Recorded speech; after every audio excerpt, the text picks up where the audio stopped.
Greetings, everyone, and welcome to another Thursday night of the Sports Crib. I see all the guys are hanging out down here below. Demetrius, Demetrius, our world traveler, is here. What's up? What's going Evening, Mr. King. Good to be back. Good to see you. on? Yes, sir. Yes. Ranger Hayes. Ranger Hayes. Ranger Hayes. uh, I see Bill is getting ready to suit and tie for us I know. here. Yeah. Yeah. He's suiting up. He's suiting up for us. Yes. He's picking a blue tie, so I'm good with that. Oh, He's got a blue tie. He's The Lions blue tie. That's my guy. Showing support. So, how have things been, Demetrius? I know you're going to have a lot to say about a couple of subjects that we have here tonight. Yeah, everything is good. Blessed on this end. Life is treating your boy pretty well. hello. How How are you doing? How's Bill totally unaware that I he's literally am on the air? ready to do my Thursday night show that I do every Thursday. That's some straight Bill Carroll stuff right there. Yeah, I will give you a call when I'm done. Yeah. If you're still Chris on, is in the darkness. Chris is What's pulling up, stealth fellas? mode. Stealth Yeah, mode no, tonight. I just wanted to pop in real quick and say hi. I'm on vacation, but Nice. I wanted you guys to let you know that I miss joining you fellas, and I'll be with you next week. All right, All right, go, man. Go Hey, enjoy, thanks. go enjoy yourself, man. where are you, man? Yeah, where you at? I'm in Cape Cod, so like Oh, 3 nice. hours for myself. So it's sunset on the coast. I thought I'd share that with you fellas as I head off and have a few drinks. Well All done. right, my man. You have Have a good couple one. for me and Mr. Hayes. Will do, boys. I'll be watching the show, but I'll see you guys next week. All right. All right, man. Thanks. Later, guys. Yeah. Oh man. So let's see. I was going to start off with some baseball, but there was so many new things that came in. So Right. let's start with college football here. I got some topics here, man. But I mean, I think the first thing that we all want to talk about is what just happened. USC and UCLA joining the Big Ten Yeah, as of 2024. as of 2024. Well, Bill, I guess since you got everything finished now, you can start off the topic. Well, I mean, I'm going to quote the philosophers and poets of Wu-Tang Financial. Cash rules everything around me, cream. Get the money, dollar bills, y'all. So, in order to understand what the Pac-12 has done, they looked at the pile of money they have now and said, this is a nice pile of money. But then they looked at the pile of money they could make if they moved to the Big Ten and said, oh, big bank take little bank. So 38 million is nice, 200 million is better. Ta-da! There's your answer. I don't think it. Well, we had kind of talked about changing conferences and making these super conferences and that. But Demetrius, what did you think about the move? I think we started off Wu-Tang, and that's right. That's what. Now, I also believe we are well on our way, and I often use the train analogy when I'm doing things at work, trying to explain to people that if you don't like a plan originally, that's cool. A train is still. It's easy to get on or off a train that's not moving, and when trains start moving, they start slow. And if you're athletic enough, you can run and jump on a moving train. I wouldn't advise it, but it's doable. At some point, the train is going too fast. And to Bill's point, USC and UCLA said that train's starting to move, right? That train's starting to move. I'm not trying to get left at the station. That train, guys, is two conference super world. It's going to probably still be called the Big Ten, probably still be called the SEC, but it may as well be called the AFC and the NFC because that's what it's going to be. It's going to be 24 teams. They're going to have a West, a Central, a North, whatever. And we might, Oregon, get your ticket. Stanford, yep, come on to Notre Dame. What the hell are you waiting for? Right? We're going to keep gobbling up, and they're going to keep gobbling up. They're going to call Tallahassee. They're going to call Clemson, South Carolina. They're going to be like, Miami? Yes, please. And before you know it, everybody else won't matter. They'll be playing for a different kind of trophy. right? And then you're gonna have these two super leagues. And I'm here for it. I'm here for it. I don't care about traditional rivalries. I know we get to go to Ann Arbor once a year and do what we do up there. That's all I care about. The rest of it, but think about the matchups. Think about, Michigan State flying out to Oregon every other year, or to Washington, or to UCLA, playing in Pasadena. I love it. So my thoughts are, I love it. I am for it. I think it creates great games, new rivalries. I'm an old head in a lot of things, but on this, I am not standing on my porch in black socks yelling about the Peach Bowl or some shit. No, I love this. I love this. I'm going to see what you say when UCLA and Michigan State plays, and I'm going to say I will be there with my green and white shirt on. Mr. Hayes, we were talking about all that money down there in oil country and the SEC and the Big 12. What's up? Well, the you guys got a commissioner yet? Yeah, the Big 12 they had. I don't know his name. They just hired him, but I mean, he's persona non grata to me because I'm an SEC guy. Soon to be SEC. Now he's SEC. Yeah. But yeah, so it came as a big shock to me that USC and UCLA decided to go to the Big Ten. There's been a lot of talk in the past of Texas going to Big Ten because the academics fits more Big Ten, Pac-10 more than it does SEC. Yeah. But college professors be damned. We're going where the money is football wise, right? Green. I mean, yep. School gets in the way of our football program, so show up and But a lot of movement. I know the SEC. I was just reading on one of the boards where because there's so many teams down in the SEC that they want to preserve as many rivalries as possible, and they're probably going to pair up Texas and OU because that's the big rival. The Aggies are shitting their pants over it. They're complaining, moaning, bitching. If it's not getting screwed by Texas, it's Nick Saban's being mean to him. So it's a soap opera here in Texas. Yeah, but you guys did land the number one recruit, Mr. Arch Manning. He did. At the same time, 8 more recruits signed that same day. We got a guy named Jonte Cook, who's the number one receiver in Texas. I don't know. I think in the nation he's in the top 5. I'm not sure exactly, but there's a good chance we'll get a guy named Cedric Baxter. It's between us and A&M. He's a number 2 running back out of Florida. It's been a long time since Texas actually got recruited on the Florida. We go to California, Arizona every so often. You can get a few from OU. I'm sorry, Oklahoma, but Florida. That's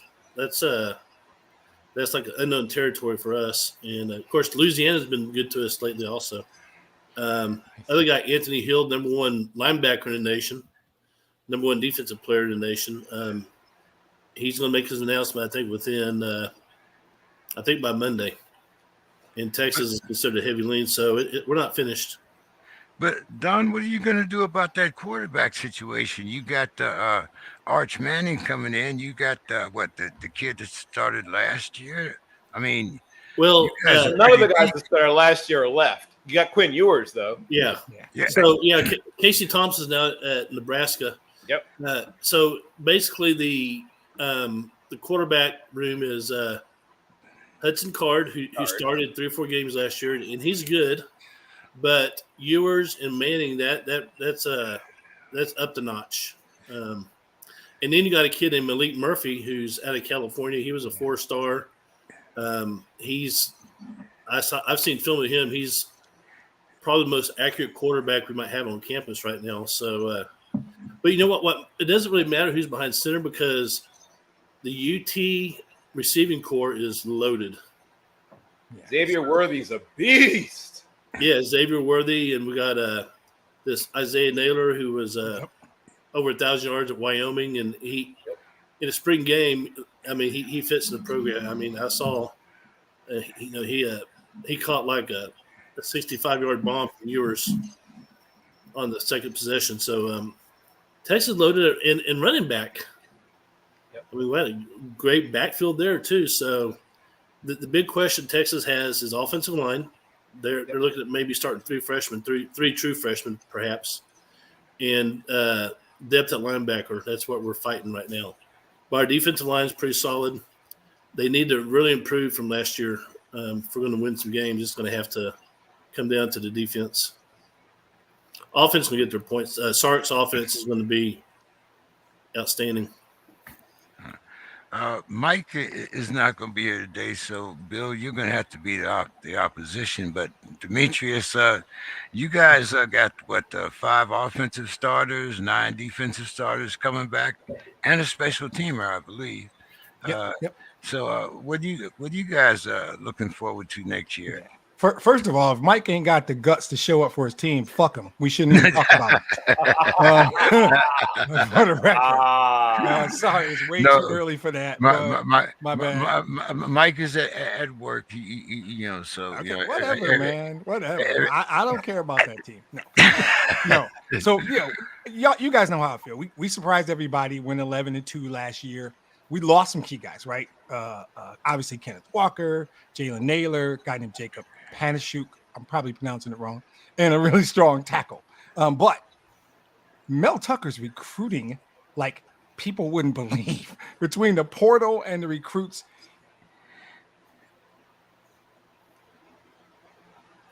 Did we lose you? What's that? No, he's still there. Okay. Yeah. Xavier Henderson on the defensive side. So this team should be fine. And they should be able to potentially get close to what they did last year. We got a couple non-conference games with MAC schools to start. Then we go out to Seattle, first big test against the Huskies. I'm expecting a 3-0 start. And the first real test is, Ohio State coming to East Lansing in early October. And that is what it is. I'm a realist. I'm not going to sit here and say it's crazy, right? I'm going to say it's crazy. But we go to Ann Arbor on October 29th, and we're going to do what we always do, what we've done 11 of the last 15 years.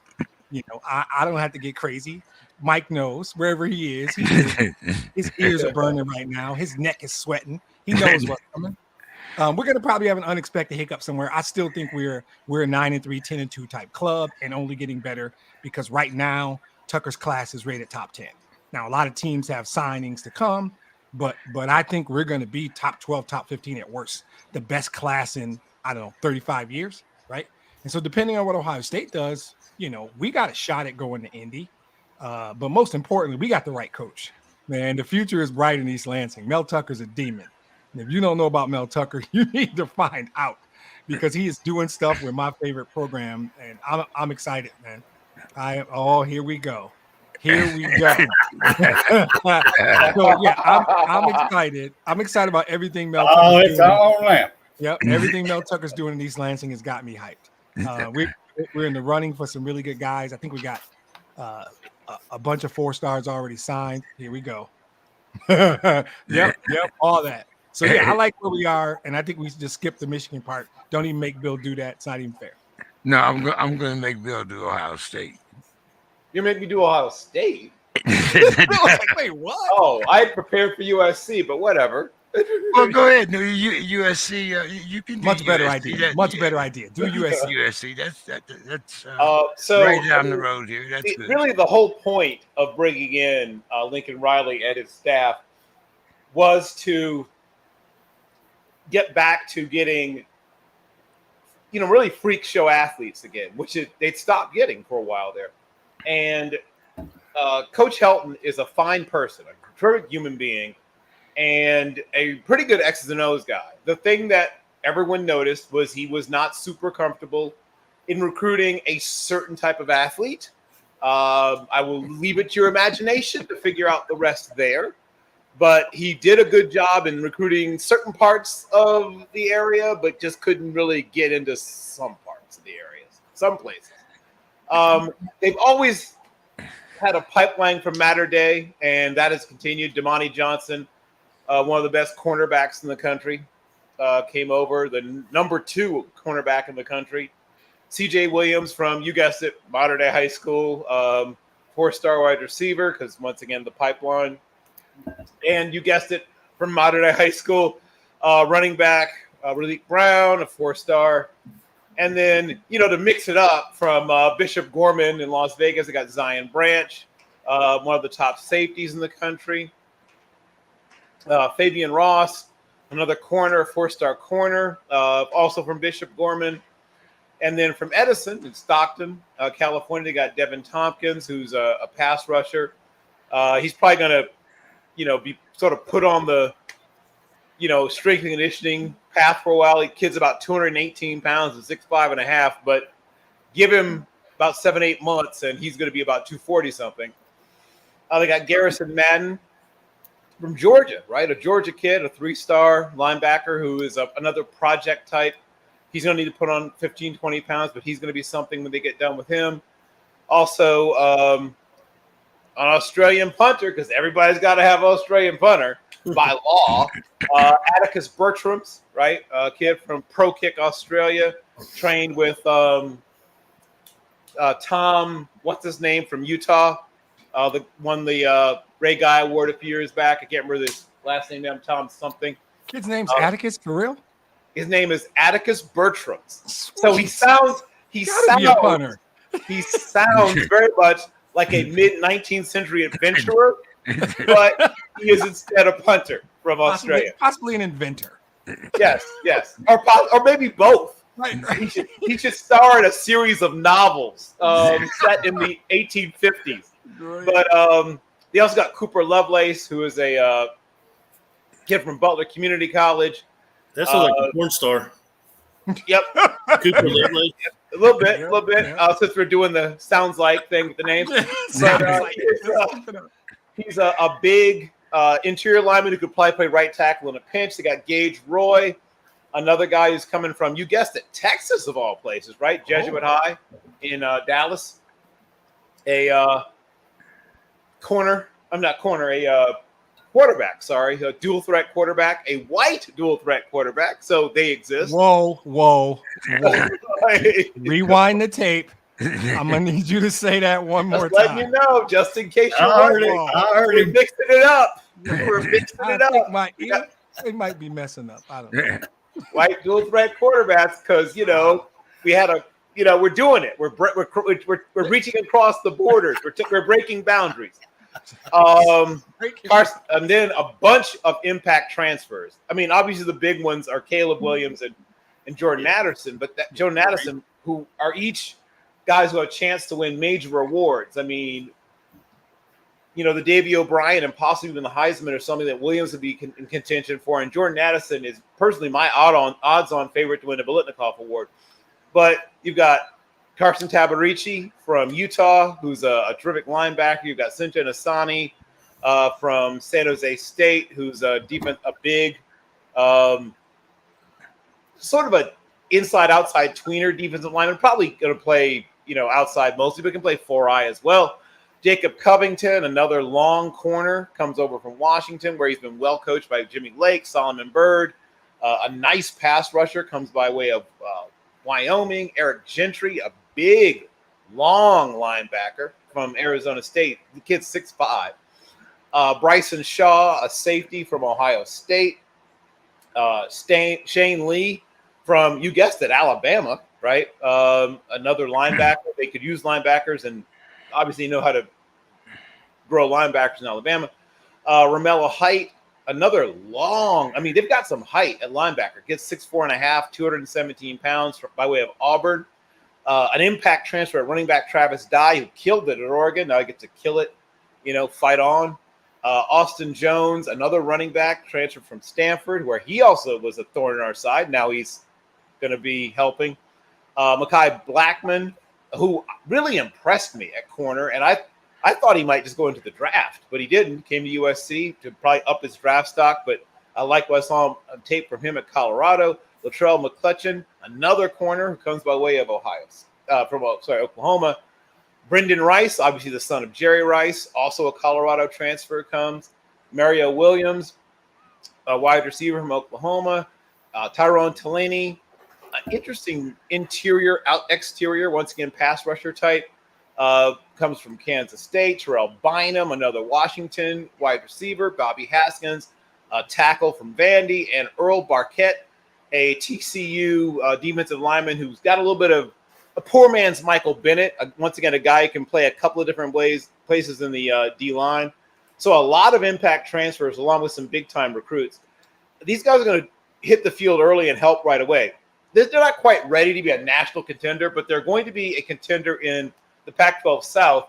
And I could see 9-3 or 10-2 in this year. And so obviously these young kids are going to help them in the future.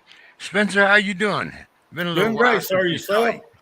Oh, doing Good great. to see Doing you, man. great. Good to see you. Spencer, Jimbo says the quarrels between him and Nick are over. What do you think about that? Oh, hell no. Not even close. Not even close.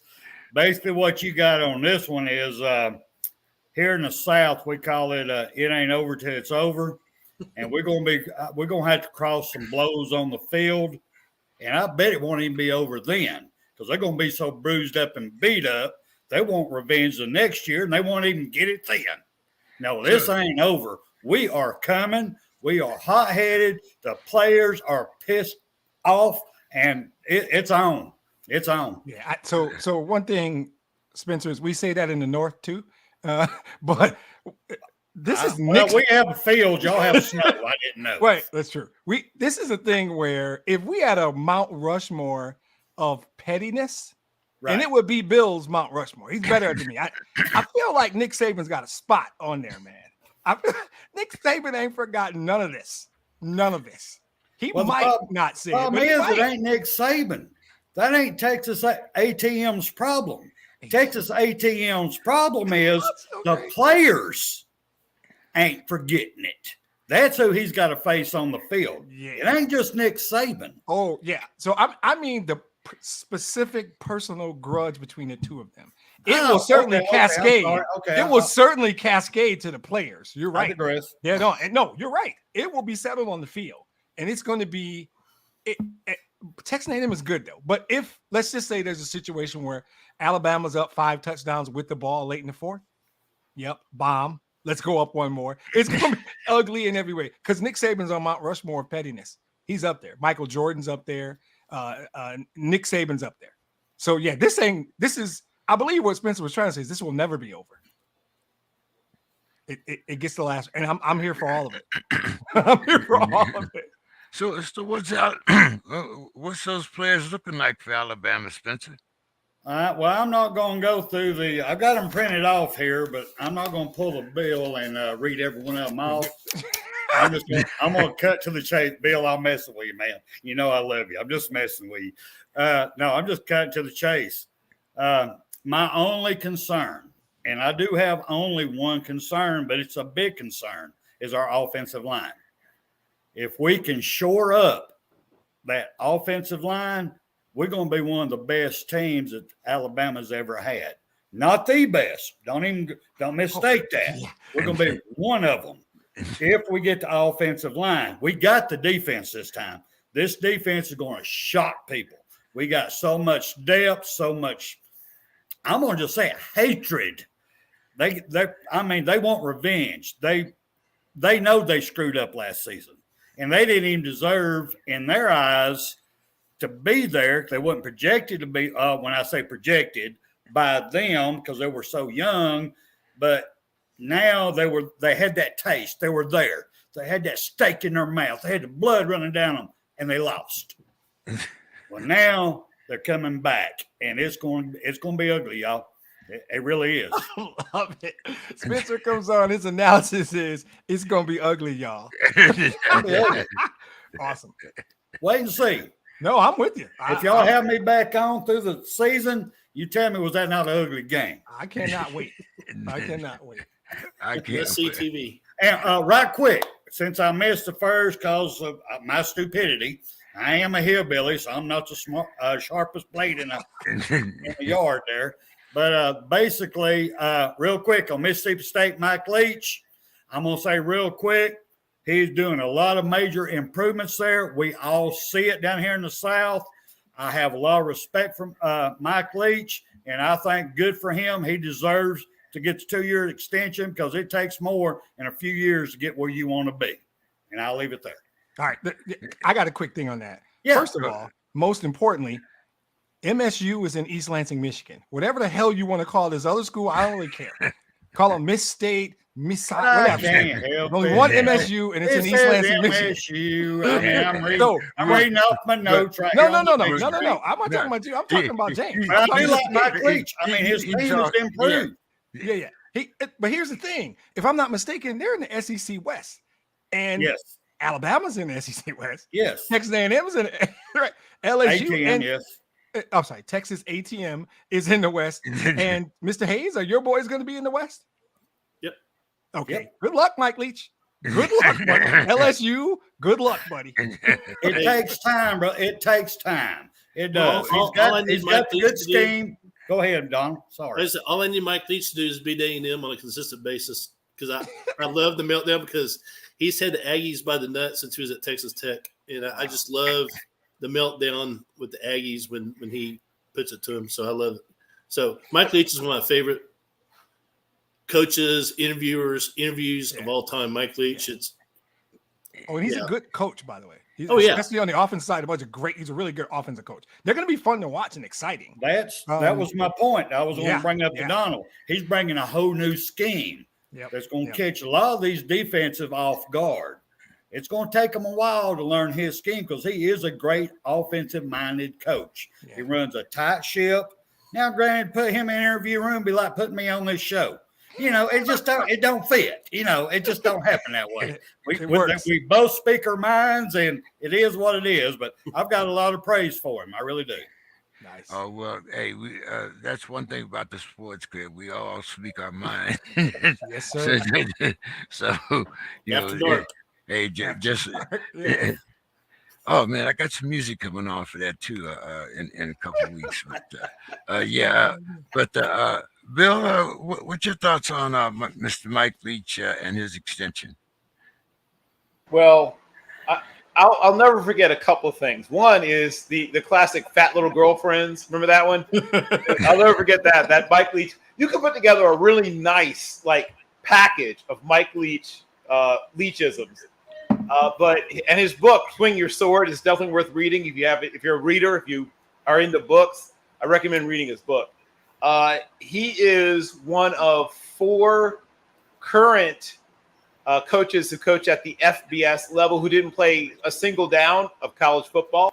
He was a lacrosse guy and played rugby, right? He was also a rugby and lacrosse.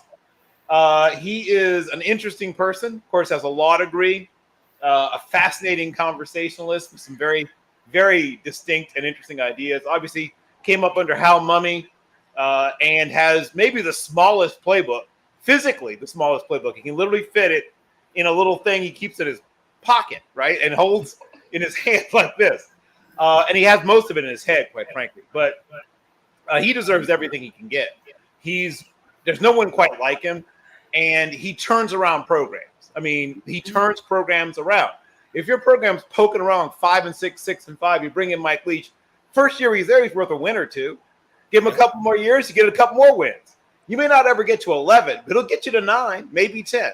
Right. And nobody likes playing against his teams, right? Playing against Mike Leach's teams is really no fun.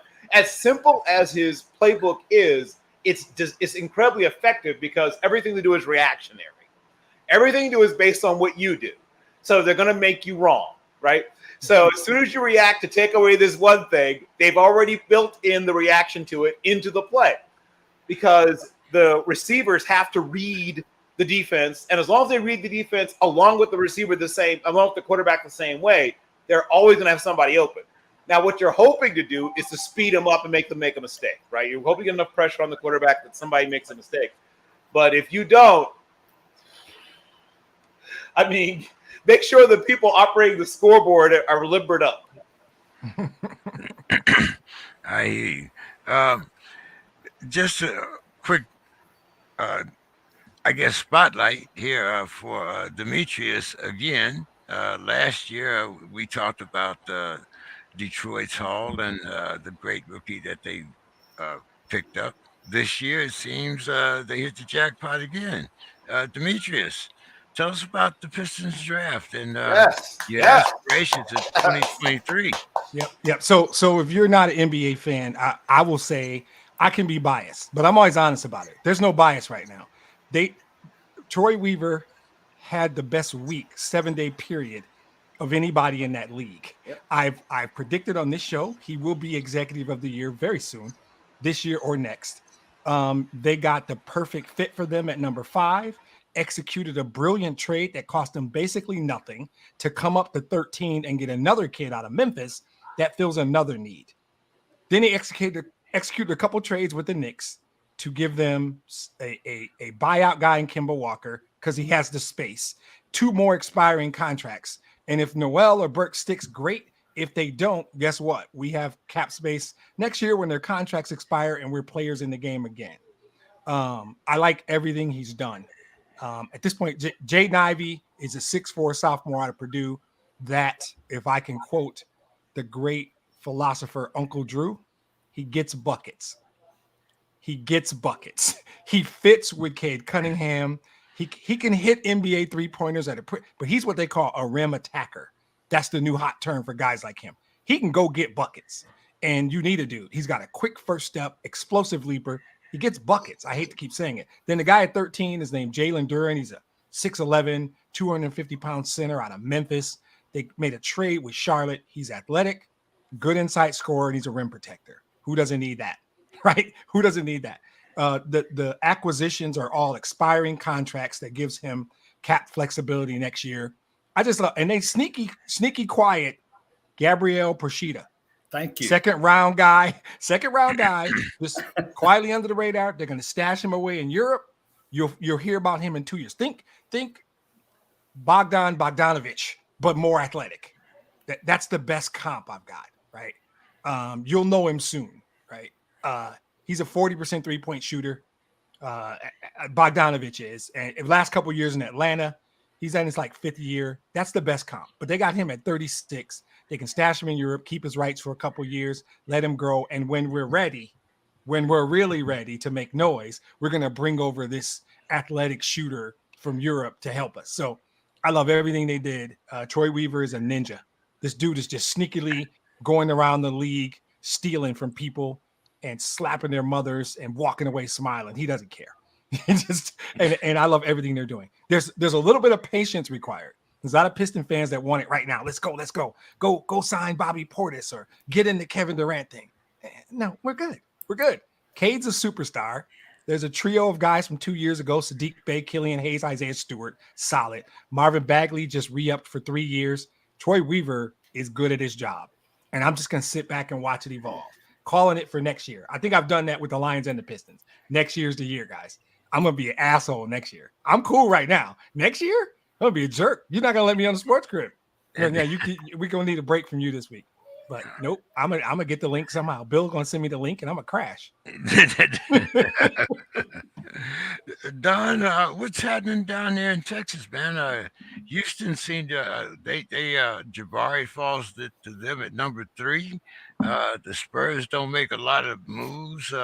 What's going on down there? Well, Spurs made some moves. Spurs made a big move. Yeah. Well, I mean, they did make one big move. What was it, a couple of days ago? You can question whether it's a good move or not, but it's a big move. Yeah. So the Spurs, I think, got drunk on their 3 first-round draft picks and started doing some. Jonte Murray, one of them, they dealt him away. But but they got 3 first-round draft picks for him, right? Exactly. Yeah. So this kid from Baylor. I don't know about Gallinari, but I guess we'll leave that on the table. You can buy him out, though. You can buy him out. Yeah. Well, supposedly, that's why I was hoping Chris was here, because the Celtics were interested. But we'll talk. Yeah. But go ahead, Don. Yeah. So I think the interesting part of their draft, they took this kid out of Baylor, Jeremy Sochan, I think it's pronounced it right, and Baylor is not known for producing superstars, but Popovich isn't a coach who's really looking for the big splash. He's looking for a guy who is very solid fundamentally, and Baylor is probably one of the if you look at the last few years, Baylor's probably one of the best coached college basketball teams in the country. Yeah. And they're in Waco. I mean, no one goes to Waco. I mean, Waco is like He says a bunch of good stuff. He just goes in on Waco. That's great. Nobody goes to Waco. Yeah. It's a good thing. It's a good thing it's not Waco, Oklahoma, when he had to drive. I mean, that would have been an adventure. That's a podcast by itself. Yeah. Hey, I will say this: Waco is the birthplace of Dr. Pepper, and I drink a lot of Dr. Pepper. So there you go. He found one good thing about Waco, and it's soda. Nice. But so this kid that got out of Baylor, I think he's going to be a solid guy. He's a very much of a Popovich. All three guys are Popovich guys. I mean, they're very like I said, fundamentally sound. I think that's why Popovich likes to go into Europe to get players sometimes. But I think the Spurs. And the thing is, they don't really say a lot for the only professional sports franchise in our city. There's very little. I mean, I have to go and search like ESPN and Fox Sports to find anything on the Spurs. But they did have a draft day special, and I caught about 10 minutes of it. So I think I don't know if the Spurs will be contenders next year, but I think they're building something solid in the years ahead. Now, guys, I'm going to play the Demetrius here and put on the Black Sox. What did you guys think about Pablo's suit? The kid taking number one. Yeah. I mean, come on. Now, see, I'm a fan of Prince's music, but there's only so much. You're not Prince, bro. Everybody can't do that. I didn't like it. I'm just going to be simple. I didn't like it. And it might be old man Black Sox. It was too much. I think the way they say it now is you're doing too much or you're trying too hard. No, man. You went a little too far. I personally didn't like it. They're not just the purple. It was the studs or whatever those were. What? I'm not sure I got it. Now, no, if there's some backstory that his grandmother's favorite color was purple, okay. You got to tell me that, though. You got to put that out there so I know. But right now, I just think it was a doing too much kind of thing. And I'm sure he doesn't give a damn. He's the number one player. I'm sure he doesn't, But, Bill, bring out the fashion police here. I bet Bill liked it. I think Bill liked it. You're on mute, buddy. We can't hear it. I think he liked it, though. I mean, I get it. It's now a tradition unlike any other where you have to kind of outdo each other and push the envelope and blah, blah, blah. And I'm sure, somebody's going to come out, eventually in something that's just pure iridescent or mylar or something soon. When you're 6'10", almost anything you wear is going to draw attention. But when you go with something like that, over all that frame, he looks a little bit like, like an enchanted figure who might visit a child's dreams, as opposed to that's scary. As opposed to we went way after dark here. That's great. So good. I mean, he's not wrong. Like you're trying to explain to your parents, like I saw him, he's real. Right. This is a dream. This is a dream, son. Just a dream. Like no more ice cream after 7 for you, young man. I mean, it's one of those things where less is more, right? Yep. Especially when you're that size, you don't have to do that. You don't need all that. I like the guys who dialed it down, the guys who did a little less, instead of as was pointed out by Mr. Verges, doing too much. And it's easy to do too much because, you get all this encouragement, right, to try to outdo everyone else. But you don't have to do that. The guys that came off the best, the guys that dialed it back, right? I mean, even the sort of, Jack Harlow with a tapeworm action we got from Chet was even a little bit better than all this we got with him. So here's what I will say about NBA draft and suits. It's very easy to screw up, and it's surprisingly hard to get it right. That's what I've noticed.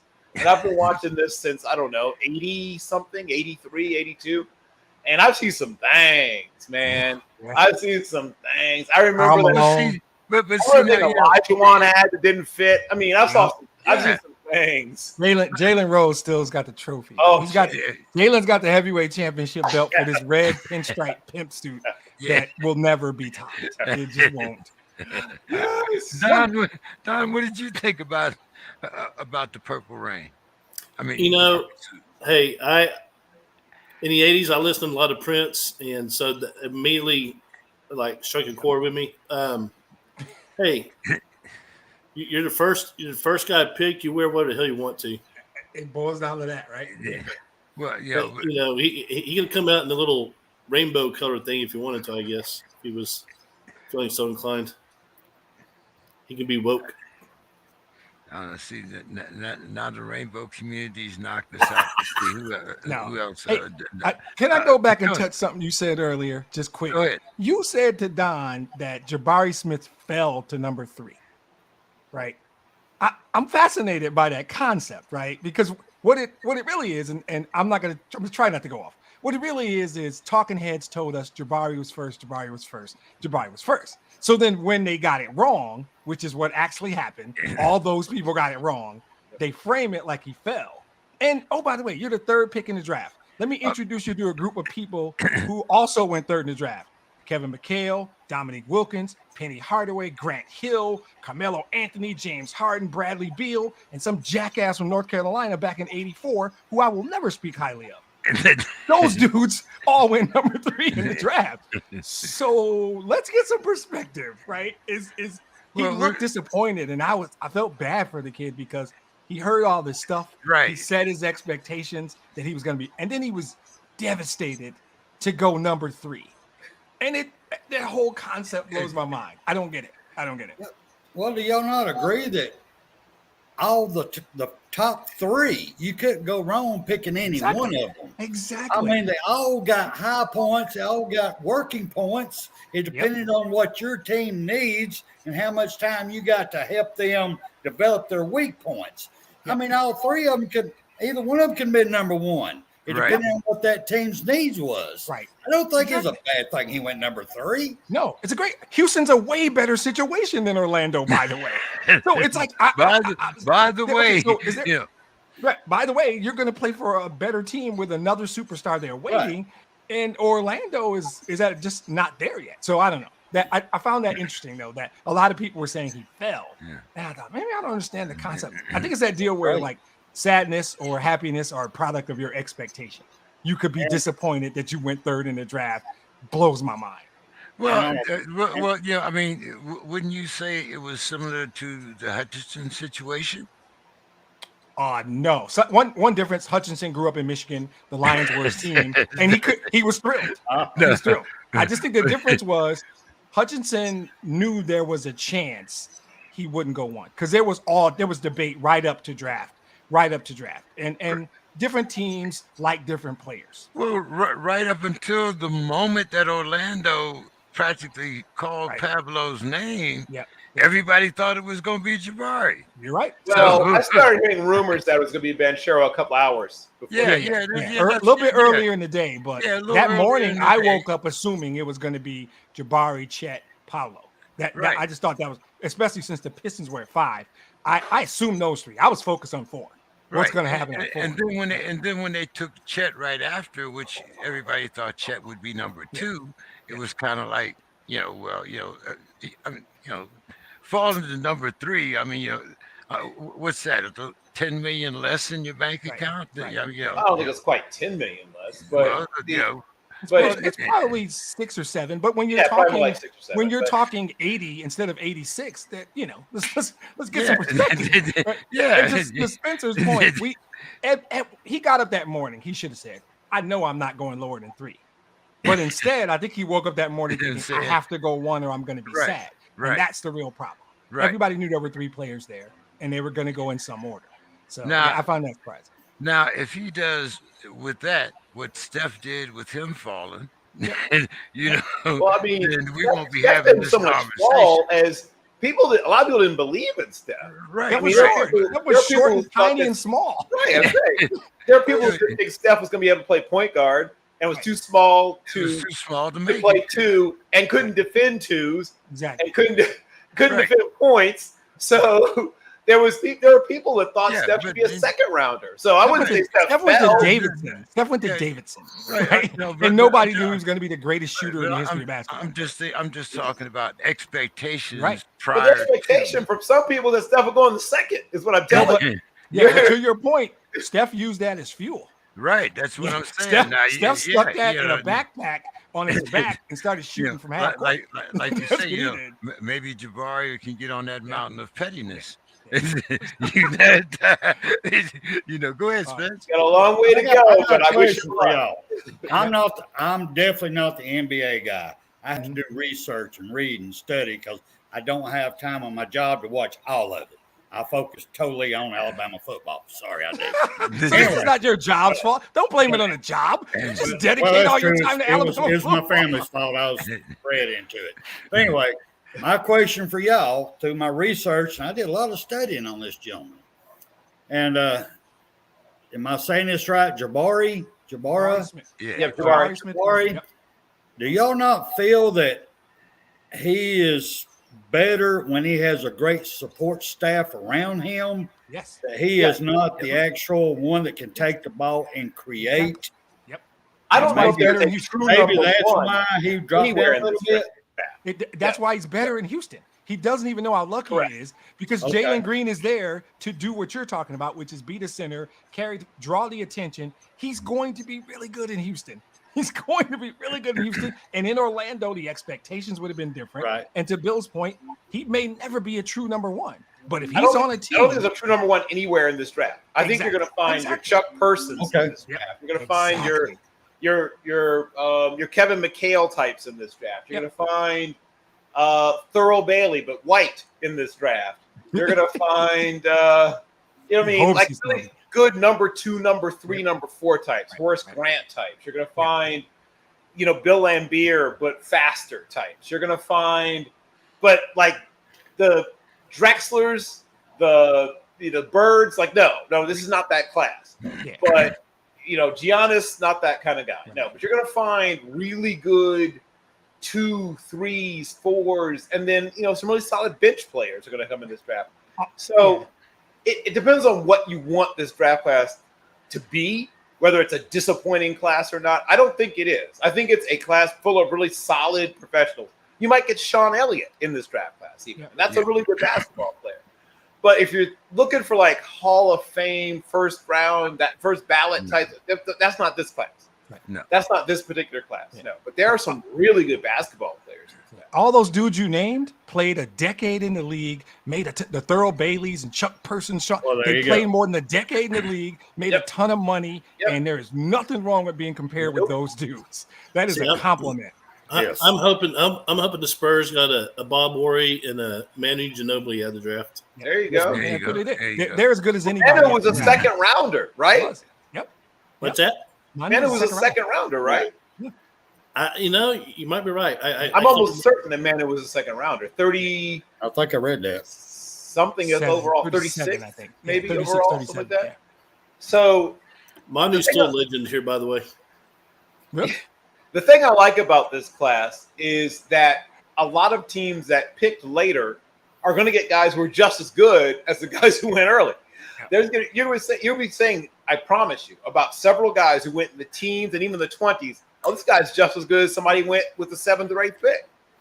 That's going to happen a lot in this class. Because team culture matters in that league. If you go into the right situation, you can excel. The Spurs are probably the best example of that anywhere. The right guy goes into Popovich's system. DeJounte Murray is that, in my opinion. Good player, but he looks like a superstar in that system. I don't know how he's going to do in Atlanta. I'm not suggesting he's going to fall on his face because he's a talented guy. That system is set up. That's why coaches come out of that system. That's the place you want to go, and you will be better when you go to the Spurs 2 years later. You'll be a better player for sure. Well, thank y'all, because this has been my biggest problem studying the NBA now is trying to read through the bullshit. And 'cause you got the talking heads that's going to build everybody up. They're right. Everybody else is wrong. All that good stuff. And I try to read through because every little bit they give you, there's some truth to it. But it ain't like football. You don't have all these people on the sideline that you're trying to fit into. You got a small group that has to fit mentally and physically. And do you have the staff to teach them to be a better player already on your staff? There's a lot more to the NBA than I realized. I got all studying this. Yeah. If you want to study the Spurs. Study the Spurs organizationally. That's the organization you want to study. Any team who gets it, they want to try. The Pistons openly state they want to model their entire organization after the San Antonio Spurs, and they should. That's the right organization to do it. Speaking of, one of the big moves the Spurs made wasn't really a player; it was a coach. They took Coach Brown out of the Philly. Yep. He was with Popovich when he was winning championships. So I am very happy about that. Yeah, Brett Brown's a good guy. He is. Got kind of a raw deal in Philly, quite frankly. They basically went through the process and made him eat crap for the better part of like 3 years. And then once they started figuring out, they moved on, which he's a good coach. He'll be fine. He might be Popovich's successor someday, but he's a good dude and a good coach. Well, guys, let's talk a little crazy. Because the Nets have to fit into that category. So now we have KD and Kyrie going to the Lakers. This is one scenario. Now, I don't know, Bill, does this mean AD and Westbrook and the rest of the bench goes to the Nets? I know they do a lot of counterfeit money out here in California, but I mean, I don't, maybe there's a tractor trailer load of that sitting out here somewhere on the road. But anyway, and the other idea now, Kyrie has said that he's going to take his money, of course, but the Nets don't trust Kyrie now. KD doesn't trust Kyrie. What is in store for the Nets, Bill? Well, for those that have read the book of Revelations, the seals are breaking. They will soon come a plague of locusts, and then I think frogs fall from the sky. I believe at some point the water turns to blood. So, it's not working out quite how they planned it, I guess is what I'm trying to tell you. I try to tell anybody that when you bring Kyrie Irving, you better enjoy those brief moments, right, of the excitement when you realize you've signed Kyrie Irving before you realize, oh, crap, we've signed Kyrie Irving. And now they're going to pay him so much money. Oh, it's awesome. And yes, Kevin Durant, who has until fairly recently been a staunch defender of World B Flat, is now beginning to realize that maybe Meta World Flat is not the best teammate in the world. Maybe, just maybe, he may want to seek a different kind of situation. And he wants to win another championship. I mean, let's be honest. There's not much left for him to do. The Slim Reaper doesn't have a lot left to accomplish, right? He's a guy that's firmly established himself probably as a top 10 type player in the history of the game, so like close to it, if not in, but possibly there. And then one of the things that might cement that status is another title. And he's come to realize that this guy isn't the guy, maybe to tie your future to. I could have told him that before if he just reached out to me, but whatever. We learn, we live. I've talked a lot about Kyrie Irving, way more than I've ever intended to in my life already to this point. And so I will just say this. He is an extraordinarily talented point guard. He's a great ball handler. I don't know why he doesn't get more assists for what a great ball handler he is with such a high basketball IQ. For whatever reason, he's not getting the number of assists you'd expect. But he's a pretty good all defender. He's a very good scorer. He's a really good below the rim finisher. I mean, he has a lot of things you like, but Is he Get going to to it, play Bill. basketball? Get to it, Bill. He's an asshole. All Well, that stuff is great, but yeah, he's an asshole. and that That's too. what Bill's trying to say. that Sorry, too, I didn't mean to yeah. interrupt you. I'll And let that- you be the nice guy. I'll be the bad cop today. Right, good Kyrie cop, bad Irving's cop. an asshole. Sorry. Yeah, and you don't know if he's going to show up to play basketball or not. That's the other big thing. Will he play basketball? I mean, that's really the biggest thing to Even me. when he's playing basketball, he's still an asshole. So it doesn't matter. Right, but you can kind of live with that. Right. But if he's not playing basketball, then you're that's just the part an that's not asshole. so easy to deal with. If you're Because I great, can you're put up with a exceptional at lot of something. things. If you're If playing, you're exceptional, you can be an a-hole. You can. If you're not coming to work, you don't get to be an asshole and not come to work. Nope. Telling people the world is flat and deciding you don't want to get a shot and leave $20 million sitting out there when I'm going to work every day for a whole lot less than that. You just leave $20 million out there because you don't want to get a shot. Andrew Wiggins did it. A bunch of people did it. But you want to be a philosopher. I'm sorry. I shouldn't. It's your fault, James. James, this kid is your fault, man. I'm sorry, Bill. I interrupt you. That's my bad. I'll just leave it simple. Last thing. Kyrie Irving's an asshole. That's it. Don, has Kyrie led your boy astray? Hey, a wise man once taking you said, down the wrong path. You know. a wise man once said, Kyrie Irving is an asshole. And, Yes, sir. Yes, I mean, they that's say the Larry, T-shirt. they say Larry Bird was an asshole. They say that Kobe Bryant could be an asshole, but they had a work ethic. They won. Yeah, They won. showed up for work every day and they won. Oh, Yeah, I mean, those guys would play unless they were dead. And sometimes when they were somewhat dead, they played. I Larry mean, Bird used to lay face down on the court because his back was killing him. Mhm. And then he'd get up and go drop 25 and a quarter and go lay back down because his back was killing him. And this dude needs days off to think about whether or not he wants to play basketball. Is just not important to him. Yeah, but I would love to see KD come down to Texas. If you were to go to like Houston or Dallas, first of all, right now Houston and Dallas, those are the best games in town right now in Texas, I think, because the matchups and the big playability. But I'd love to see KD get involved in something like that. I don't see KD ever being in San Antonio. I would love that. so Don, let's say he goes to the Mavs, where does he play? What position? Any position he wants. Yeah. No, they just can't pull it off, though. The NBA has a very restrictive collective bargaining agreement. Yep. And they've got rules around, I think it's 20% or maybe 25% of salaries have to match. So KD makes $49.5 million. Yep. You have to trade literally $43 million worth of, maybe $44 million in salary to get him. Yep. If you have $44 million in salary, that's either 8 bums or your best player. Phoenix would love to get him, but you know what it's going to take? Devin Booker. Do you know why Kevin Durant wants to go to Phoenix? Because he wants to play with Devin Booker. Devin Booker, right? Right? You can't do that. That would be, yeah. That's the real problem they have is nobody really has the cap space But or the capital.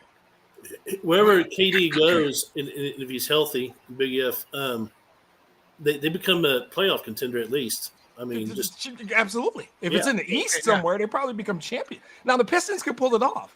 We'd give up a slew of good young players and picks. But if I'm New Jersey, I went into the NBA trade machine as soon as they said this. And I said, let me see if the Pistons can pull it off. If I'm the Nets, I don't want that package. It's a whole Sadiq Bey is a good player. Isaiah Stewart's a good player. Kelly Olynyk is $12 million. That's what that is, right? They could pull it off. The Pistons have the package, but it's not enough for Kevin Durant. We'd have to give him 5 draft picks. And even then, if I'm Brooklyn, I don't think I take it. It's not a good enough package because you got a guy like Olynyk and his $12 million. I think Nerlens Noel is another $10 million. And then you got the best player in the package I built is called Sadiq Bey. He's a shooter, third-year guy, really good player. But we can give him our entire 20 draft. Sadiq Bey, Killian Hayes, player. Isaiah Stewart, and a couple of bigs. So. Great fantasy player. Yeah, right, exactly. He's a good player. He's going to be really good. But we're trying to get Kevin Durant, right? So is Sadiq Bey, Isaiah Stewart, and 5 draft picks enough? But do you take the baggage of Kyrie with him? No. He said no. I wouldn't take Kyrie for free. I wouldn't want Kyrie to be a Piston if Bill sent me a box of Krispy Kreme donuts. And I love Krispy Kreme donuts. Don't get me wrong. No, I would turn down. I would turn down donuts. I never turn down donuts. I would turn down donuts. I don't want. Kyrie Irving's a cancer. Here. I mean, you guys know how I feel about him. I gotta stop. Don is reiterating, so I know I'm not the only one. And Spencer is nodding, so I think he agrees. Yeah. He probably doesn't know who Kyrie Irving really is. But he's like, yeah, it sounds I've got like more questions. When it comes to NBA, I got more questions. I'm sorry. I go off when Kyrie. Oh, that's all right. I don't blame, man. I go off too. I understand. Right. Watch one of my shows on CCS Sports Room. You know I go off. But anyway, besides the point, when it comes to Kyrie, I got 2 points to make or questions I have. One is, did he not opt all in? So opting in just decides who pays him next year. He doesn't want to play for Brooklyn. He's hoping they buy him out and then he could go to the Lakers. But once he opts in, does the organization not have control then to trade him to anybody they want to? You're missing one point. They don't want his ass back either. They don't want trying to find somebody to trade him. They would love to trade him. That's what I was going with. It's 36 million. That's what I was going with. Nobody He wants kind that. of took himself out of it. He kind of lost all that leverage by what I'm understanding. He had zero leverage. They played a game of chicken and he lost. There you go. That's what I was getting to. Yeah. Now, thank you for making it obvious to me. No worries. The second thing, if everything is true that I've read on this man, all y'all are wrong. He ain't no asshole. He's a whole ass. I was like, man, you almost lost me, man. He is that. Absolutely. If everything I've read is true, yep. Then he needs to check himself. Yeah, that's all I got. I struggle. I've told Mr. King, don't bring up the Nets. I don't have the ability to control the visceral anger I have for this man. I just don't. I usually defer my time to Bill, so I don't. It's not even. Oh, we're after dark now, but I've already lost it a couple times, so I'm way. But Don co-signed, so I'm good. Well, okay, so let's talk about the beard. Now, the beard has also, he's made his agreement here with Philadelphia, and he's going to take $10 million less in order for them to get supposedly some help. And everybody is congratulating, the beard because he went along for the team's sake. Exactly. But the man's made $500 million. That doesn't change the fact that what he did was for the betterment of the team and the exact opposite of what World B. Flat did. Everything World B. Flat does is about him. This move, James Harden literally gave up a bunch of money. Yeah, he did. Allow the team to get better players. Yes, he did, yeah. Because he wants to win. I respect James Harden for what he's doing. I think he's out of gas, by the way. I think he's done. Yeah. but I mean, he's still got some talent left, but he's smart enough to know that if they can get another piece, probably just one more piece, Philly's right there. And to do that, he needs to restructure. Say again? PJ Tucker is not that piece. PJ Tucker is not that. I agree. I hope they do something else. PJ Tucker's a good guy. He brings something. Yeah. I don't know if he's enough. Yeah. It would have to be PJ and. Yeah, PJ Tucker and. Yeah. But what did you think about James Harden giving up the money, Don? James Harden is one of those guys that I can't really say I'm a big fan, but as the years have gone on, he's grown on me a little bit. Yeah. I love the way he plays. Sometimes he struggles defensively, but the whole Houston thing. But yeah, any guy that will say I'll take a pay cut so I can win, that's very admirable. You got to respect it. Yeah, I got to. And we talk about KD. Maybe they could find some room to get KD there and reunite that team they had there at OKC a few years ago. I don't know if they would gel well, but who knows? I mean, I think they would. I think that's the most interesting possibility in the whole league. Philadelphia's got the players to send back to Brooklyn to make this move. They could do a Tobias Harris, Tyrese Maxey, draft picks. They've got, and it could be Embiid, Harden, and Durant. Whew. That would be a squad. That's the one that's interesting. The Lakers can't really do it unless somebody pulls some shenanigans. Most teams can't do it. The teams that can don't have enough. But I like what Don said. Because I still like Harden. Everything he said about Harden is true. You initially he's a ball dominant player. It is atrocious to watch sometimes. him dribble for 20 seconds. And then, right, but he's grown on me. He actually is, and what he did today was about the team getting better, and you have to respect that. What about Luka, guys? Hold on. I'd like to get Bill's thoughts, though, on James Harden. Oh, boy. Yeah. Okay, so as you know, the same way that you have this distinct visceral reaction to Kyrie Irving, I have a very distinct visceral reaction to Mr. Harden. And I've said consistently for years that any team that features him, that builds their team around him, is headed for disappointment. Painful, excruciating, but very predictable disappointment. Now, he has not grown on me, but what I will say is this particular player with, as was said, an incredibly unlikable, unwatchable brand of basketball, but effective brand of basketball that he plays, at least on the offensive end. To me, the best way to win around him, right? Because if you try to win going through him, I can tell you what will happen. What's happened will happen, right? I mean, as above, so below. As the past is, the future shall be. In the book of Harden, if we will open the book, and in the third chapter, because we're now almost entering the third chapter, meaning the last phase of his career. He's not a young player anymore, gentlemen. For a long time, people said, oh, he's got time. Well, he realizes he doesn't have that much time. He can still continue to play, but being dominant, being a top-tier, top-level player, maybe 3 years, maybe. I mean, luckily his game isn't built around explosiveness, so it probably gives him a chance to be a top-tier player for maybe that long. But he's come to realize this isn't working, right? The way this horrible brand of basketball that I play is just good enough to get us beat when the chips are all pushed to the middle of the table. Maybe I should be open to the idea of trying something else. Hey, I'll give him credit for that. I will. As much as it somewhat pains me to say that, I will give him credit that he has come to realize he's on his way to having, without some changes being made, a buttload of offensive statistics and nothing else to show for his career. Nothing else to show for his career. He's decided he would like to have something else to show for his career. And he doesn't want to be on that list, the Barkley list, the Karl Malone list, the Stockton list. You know, we all make the list, right? The greatest players that never win a title, right?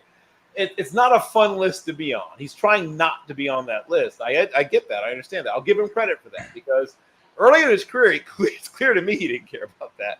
He was trying to get buckets, baby, as you said to me. And he's getting buckets. He was getting buckets. He was giving you buckets, getting off the plane, leaving the strip club, going to the strip club, buckets, right? All that buckets, chicken, buckets. He was getting dollars, Bill. The man has made $500 million. Sure. If you look at the two buckets and dollars, that is exactly what the autobiography should be called: buckets, strip clubs, and money. The James Harden story. Money comes before strip club. Oh yeah, right. Good point. Now there's some more wisdom from the book of Wu-Tang. Yes, money does come before strip club. Exactly. But yes, Wu-Tang Financial would definitely tell you that much. But the fact is that if he is willing, and this is a big old if he is willing to share more on the offensive end and to give even like a Steph Curry level of effort on the defensive end, right? That's not a great defender. In fact, that's a relatively poor defender. But he gives you effort.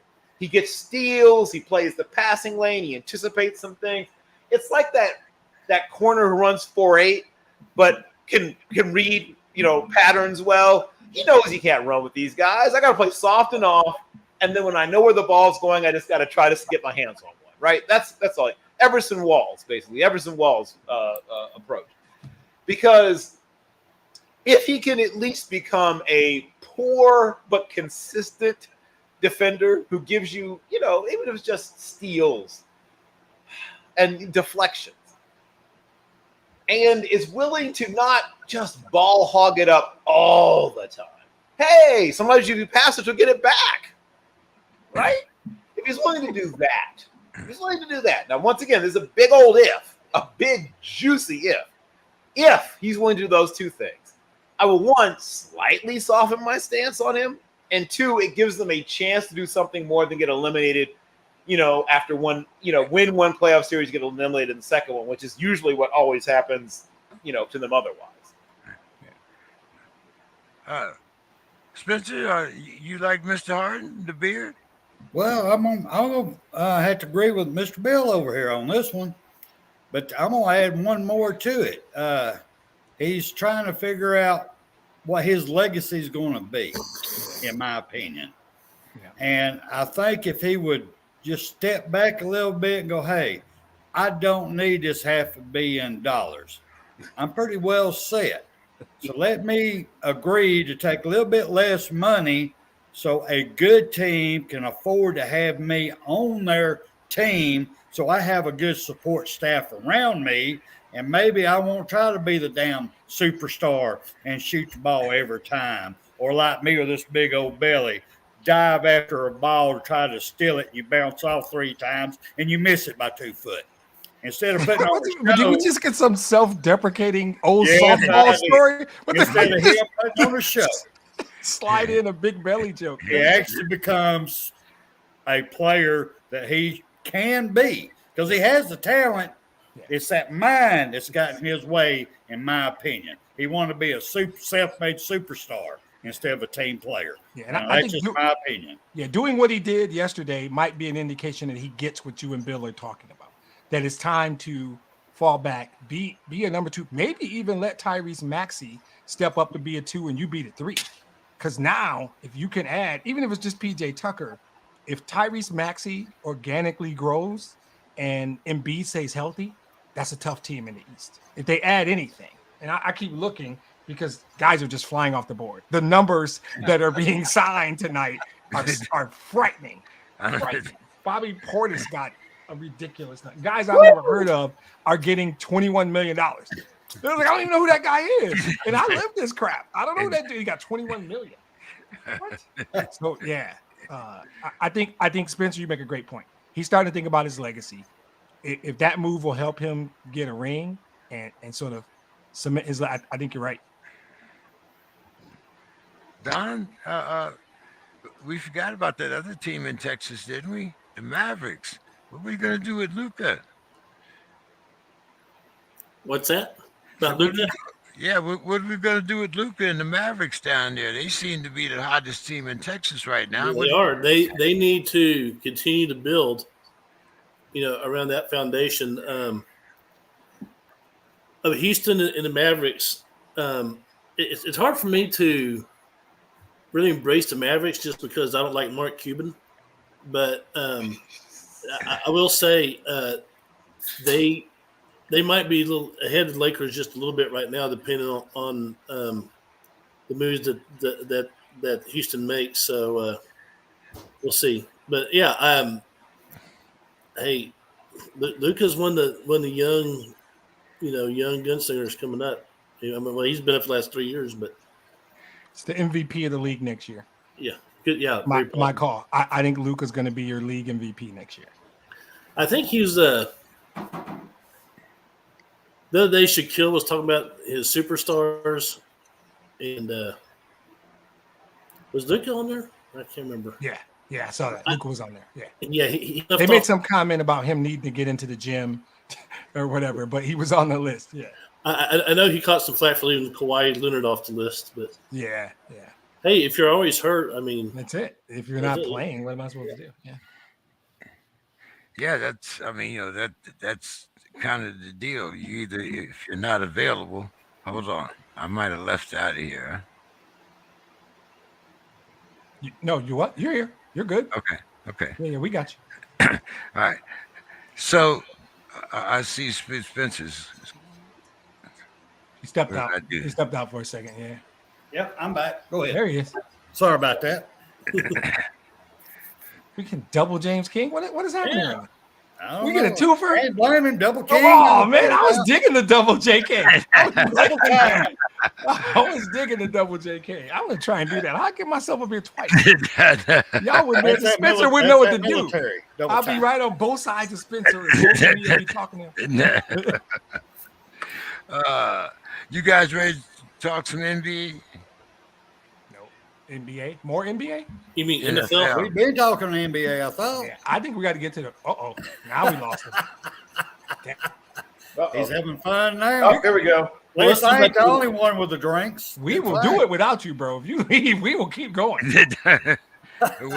Well, that's what I was to make sure that if I wasn't here, you could go. Yeah, because I was going to start talking about Luca too, but that's going to probably piss some people off. But so Go I ahead, guess- go ahead, Spencer. Wait, okay. Let's hear it. Ah, He's well, talking about I did catch quite a bit of the playoffs this year. I did too. Luca, I was very impressed with his play. I won't deny that. But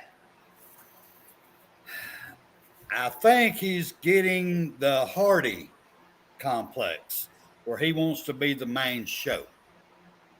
No, he is the main show. He's driving too hard. He's trying to do it all himself instead of setting his guys up to help him out. That's What just guys? I What saw. guys is he supposed to say? I would push back. Who is this guy on the Dallas Mavericks, especially with Jalen Brunson gone, that you want Luka to defer to? Who's this guy where Luka's got the ball and he says, "I think that guy's a better option than me," because I don't know who that dude is on the The one Mavericks with the roster. wide open shot. Yeah, But when he goes crashing, everybody just crashes on him. Throw it back out. That's- Throw it to the corner. I Well, don't he- disagree with you, but I think you're telling the organization to get Luka help, and Yeah. you're putting it on Luka when the truth is the organization needs to get Luka help, and I think they know that, and I think they're Basically doing what I that. just said. Yeah. Yeah, because if that dude is open and Luka sees him, and Luka think that guy's a good shooter, Luka will get him the ball. He's one of the best passing big men in the league. Okay. With that, But if he being looks said, over and that dude is a bum who's shooting 31%, Luka's mind says, I might as well take this to the basket myself. I'm not giving that dude the ball. So will you agree that if he continues down this path because he don't have help around him, It'll be he's James having to do it It'll be James all. Harden. He's going to become another Hardy. Yep, he'll be James Harden. But I think they're going to get him help though. That's the difference. Okay. I think Cuban. Well, it's not even Cuban. That organization. But he is one hell of a player. I can't deny that one. Yeah, I love to have him on a football team.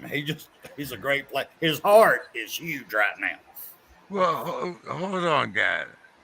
Go ahead. How in the world did Jason Brunson become $100+ million man? It's easy. It's easy. Your dad's an assistant coach.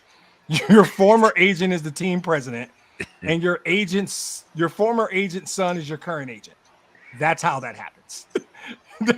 Leon Rose is the team president. Leon Rose's son, whose name escapes me, I'm gonna say, I don't know, Sam Rosen. Sam Rose is his current agent, and his dad, Rick Brunson's an assistant coach. That's how that works. And he's a good player. I'm not even saying he's a bad player. No, But I don't know. but he's not the he's not the 100? savior of the Knicks. Yeah, what they give him, like 110 or something like that? Yeah. Whew. I feel good. I got my notes right on this one. I feel good on this one, man. I did good. I should have worked on my game. I should have been dribbling left-handed. Shit.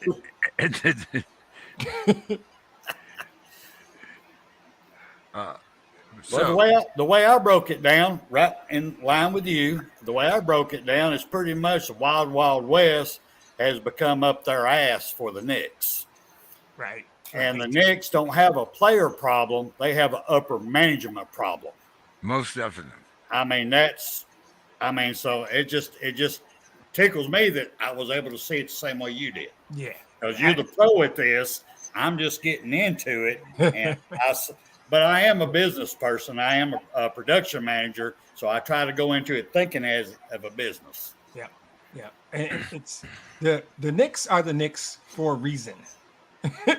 That's why, because they do, as Bill would say, very Nick-like things. And that's how you stay the Knicks, is you keep doing Nick shit. Oh, it kind of reminds me of what my wife would say, strictly Nickly. Anyway. Guys, here's my list of the NFL's top. Well, they're the new coaches for the upcoming season. Not sure what's going on my mic here, but number one, Lovie Smith for the Texans. 2, Mr. Elberfluss for the Bears. Uh, Peterson for the Jags. DeBoll for the Giants. Mr. O'Connell for the Vikings.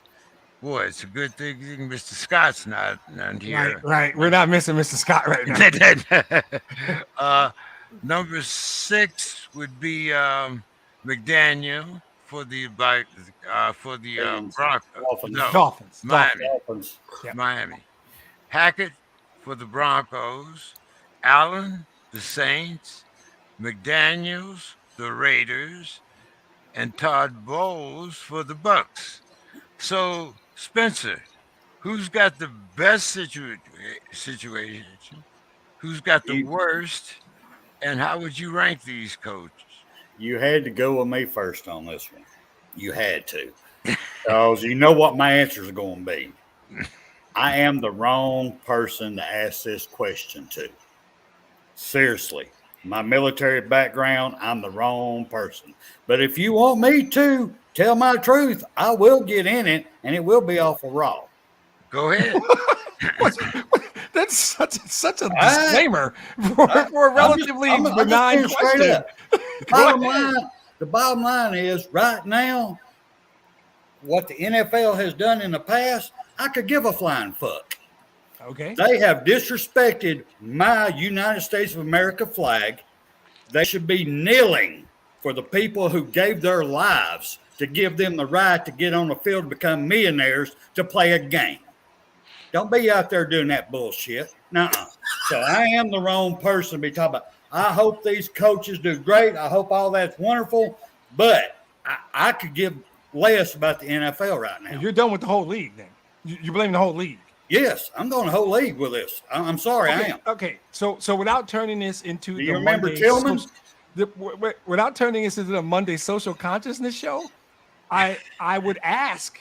I'm not even going to do it. You know what? Never mind. I'm going to answer the question. I respect your opinion. You have a right to feel exactly what you feel. Thank you for your service. I'm cool with that. So the answers are Todd Bowles and Josh McDaniels with an S have the obvious best situations. Because they got their jobs not because the team sucked, but they got their job through weird situations, whether it was Gruden or BA. So they come to better teams. The reality is the Bucks and the Raiders are better teams than all the rest. So those two have the greatest chance for success. And it's more about how they got their jobs. The other guys got their jobs because their team sucked. And their coaches got fired because the team sucks. So Jacksonville's still a dumpster fire. They did a few things strictly from a talent standpoint. The unfortunate thing is Lovey's got the worst situation, right? Because the Texans have, in my opinion, the least amount of talent on the list. So worst, I'm going Lovey. Sorry, Don. I don't think you're a Dallas guy, right? You don't give a damn about the Texans, right? I think so. Okay, maybe a little bit. But I'm going to say Lovey's got the worst deal. Bowles and McDaniels have the best. They have better teams. So in order, I'm going to go Bowles 1, McDaniels. I think Hackett has a good situation in Denver because he got Russ. I like the Saints more than most people. So I have Allen at 4. O'Connell is 5th, even though if Mr. Scott was on the show, I would put him last just to fuck with him. So I have him 5th since he's not on the show. And then there's McDaniel from the Dolphins, who still have a chance. I don't know what the Bears are, so it's Eberflus. Jacksonville's still a dumpster fire. Peterson, but the Giants are a little bit worse. So I'm going to go Daboll and then Lovey last. That's my follow-up question you on that, and I'll get out of this conversation totally. Yep. You said you're all about Bowles on the Bucks. You think he's within the top 5? I think the Bucks are the best team on this list. Ipso facto. So Todd Bowles is the best on a business standpoint for a coach. Right.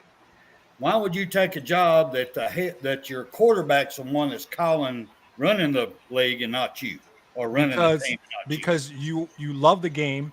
You've spent your life wanting to be a head football coach. For people whose skin is your shade, it's a very difficult thing to get. There's only 32 of them, and it pays a shit ton of money. There's my answers. Okay. All right. Those Cool. are my Go ahead. answers. All right. That makes sense. That makes sense. Go ahead. Don. Yes. So I'm going to be lazier than usual. I'm not going to rank them. I'm just getting the worst. The worst job coming in, new coach, would be Levy Smith. Coming off the Deshaun Watson thing, and he's been, and I'm a big Levy Smith fan. I'm sure Bill will tell us that he's from Big Sandy, Texas, and if you've never been to Big Sandy, it's between. He was a pretty good linebacker himself back in the day. Yeah, Big Sandy, Texas, between Dallas, and it's between Dallas and Shreveport, or the Louisiana border. So it's East Texas, which is football heaven. Like you can go on for 3 or 4 days naming draft picks from East Texas. So yeah, it's crazy. They got more love than Waco. Yeah, right. Hey, they play some serious football in Waco. I mean, don't get me wrong, high school anyway. But anyway, I agree with that. And the best situation I would have to say would be Bowles, because you got Tom Brady. Exactly. Second best situation would definitely be probably Hackett, because he's got Russell Wilson. Notice that there's a common thread of the quarterback. So Levy Smith, he's going to have a hard time because his quarterback situation is not settled. And then, Denver and Tampa Bay are set at QB. So I think those are the telltale signs right there. I think McDaniels has a good thing going with the Raiders also, but not like Todd Bowles has. Bill. Yeah, I mean, I might swap a couple of those, but I think the Giants are leaking in a bunch of different ways, but Brian Daboll is probably the right guy. Now, they're going to have to let him flat out stink for a year or two. I think the Giants are going to be one of the bottom 3 or 4 teams in football. So that's a close race to the bottom for me between the Texans and the Giants. So that's close to me. That's very close to me. I could see that it's just which one of those 2 teams stays healthier between the Giants and the Texans, or which one has the worst record. But those are 2 terrible franchises right now. And I frankly think I like the quarterback situation in Houston better than the one in New York. I think that in Davis Mills, though he came a little less heralded than Jones, I think he's ahead of Jones mentally, quite frankly. And though Jones is basically Alex Smith without the good decision making, right? So imagine, you've got this guy who runs 4.6 and is, very, very, very Caucasian, but doesn't have the great decision making that we normally associate with a game manager. That's not a great combination, right? So I'm worried about that. But Brian Daboll is a terrific, terrific offensive mind, and at some point, he'll either perform a minor miracle and turn Daniel Jones around, or he'll let the upper management of the team know this isn't it. Like, you got to get me a quarterback in the next draft. So we'll see what happens with that. So they have a chance to be absolutely terrible in New York. So I think we were underselling how bad that team might be. The Texans, I think, might surprise some people. I mean, 5-6 wins, surprise some people. They could end up being, still a bottom 4 team, but I could see the Giants being worse. Denver's going to be a pretty good football team, but, I mean, my God, are they in a murderer's row? I mean, they could be a 9-win team and, end up finishing 4th in the West. I mean, that's woof. I mean, first of all, congratulations to McDaniels, like actually getting off the plane and unpacking this time, right? Right. Because you always might get like the head and shoulder fake with him. You never know until he signs the papers for sure if you got a coach or not. He learned from the master Bill Belichick with not coaching. But he did it. I guess they got him for real this time. But he's in a good situation. I think the Raiders are going to be one of the more improved teams in the NFL this year. And yeah, I mean, the number one is easy. Todd Bowles is a guy I've been following since his days playing for Bruce Arians at Temple. Terrific safety, both in college and the pros, a terrific defensive mind. And he was talking about Thomas Edward Patrick Brady. But guess what? That guy's not going to be in defensive meetings. Let him have the offense. Who cares? It'll be just like the sort of the reverse of what happened when they had sort of a reverse situation when they fired Tony Dungy and they brought in somebody basically just to run the offense. The defense kind of ran itself. Gruden, occasionally stuck his head and said, "Hey, how you guys doing?" But you don't think he has fingerprints on that defense? Oh, hell no. They changed absolutely nothing on that defense from the one that was left there when they got rid of Tony Dungy. They did nothing different. They changed nothing. They realized they had an elite defense. What the hell is Gruden going to do to it? Nothing. Only thing he did was feed them information about the Raiders. That was his greatest contribution. He actually ran scout team right for them. He actually pretended to be good, right. There's tape out there. You can see Gruden out there running scout team offense for them for Super Bowl week, and out there doing it because it's his dream anyway to be an NFL quarterback. He's 5'5.5" or whatever, but that was his main contribution. It's not necessary for a head coach to have his hands on everything anyway, right? Does your lieutenant colonel get his hands on everything, or does he trust company commanders to run things, at their company level? Like, you don't have to do everything. Delegate. Delegate, damn it. But in the military, they follow orders. Well, that's what thing about having Thomas Edward Patrick Brady is you have somebody who people just follow, right? People follow him.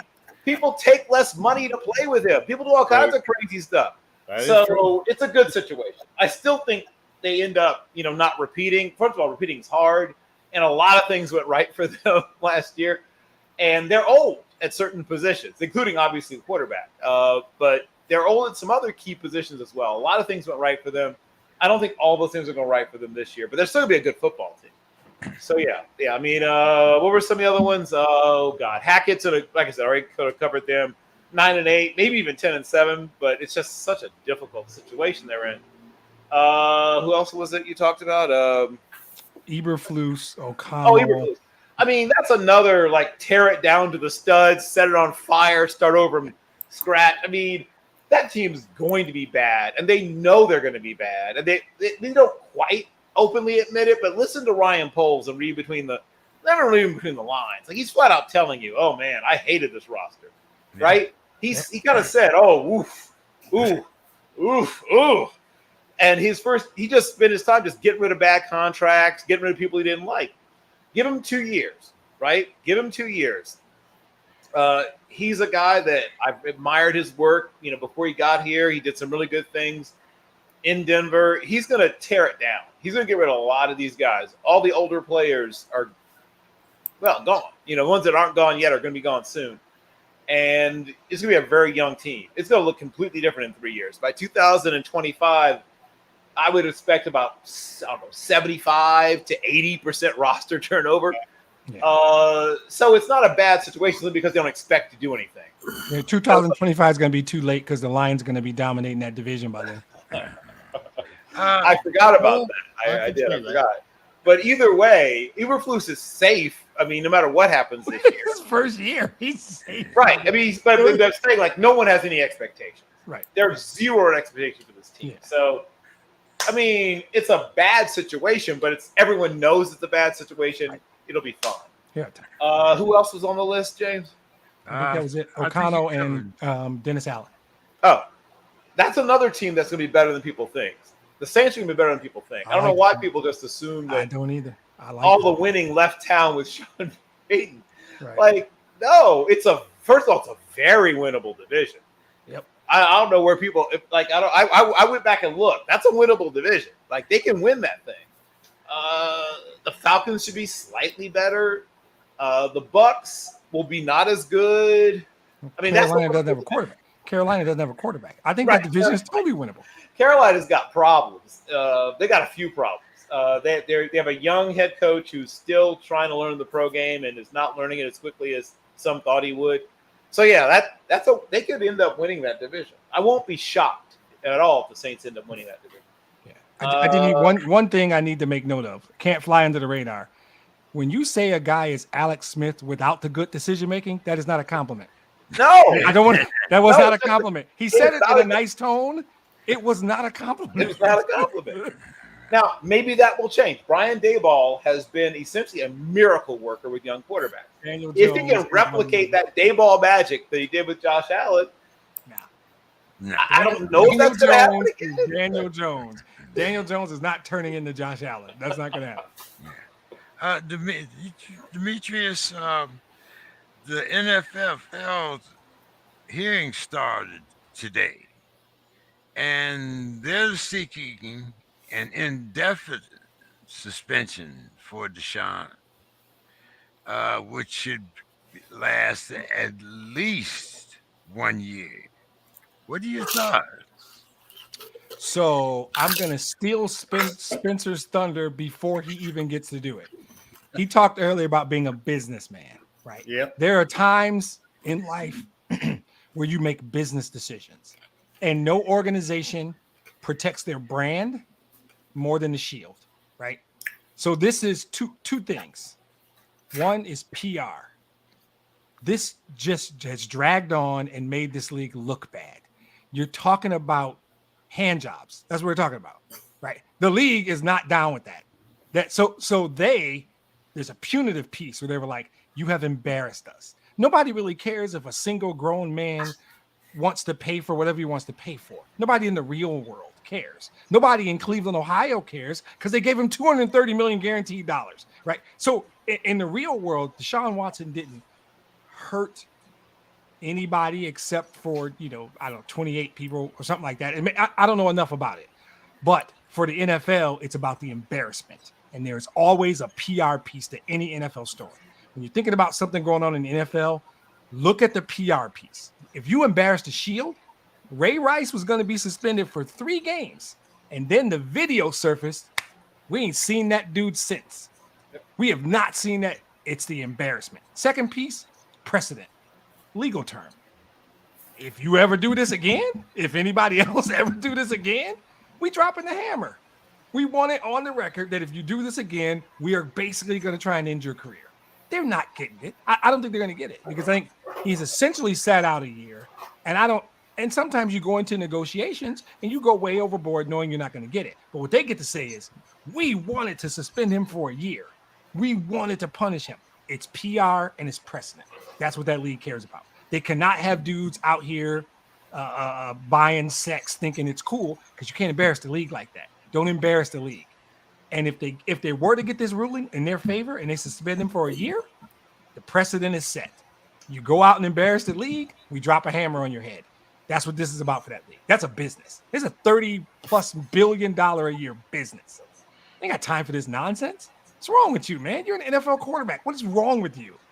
So some of it is just when your kid does something really dumb, like really dumb, and you're just thinking, that's a fire. Why would you put your hand on the stove? It's a flame. Right? Just you don't really understand why your kid did something so dumb, but you got to punish him. And part of the punishment is that was really stupid. The other part is don't ever do it again. And that's what this is for the NFL. Don't nobody else do it. Not him again. Nobody else do it. That's what we're saying. What's your thoughts, Don? Well, from my perspective, and this may not be a popular opinion on that, but the person that fell, there's some guys doing the wrong things, there's some guys doing the right things, but the lack of due process bothers me. That's Now, Amber Heard and Johnny Depp are not in athletics, but this whole thing, believe all women, bullshit. Women lie, people lie, humans lie. 66, Don. Now, now we've got 28 women saying that they did this. I think you used the Cosby number. I think you got it mixed up with Cosby. Oh, I think Deshaun Watson's only 28. 28. Right?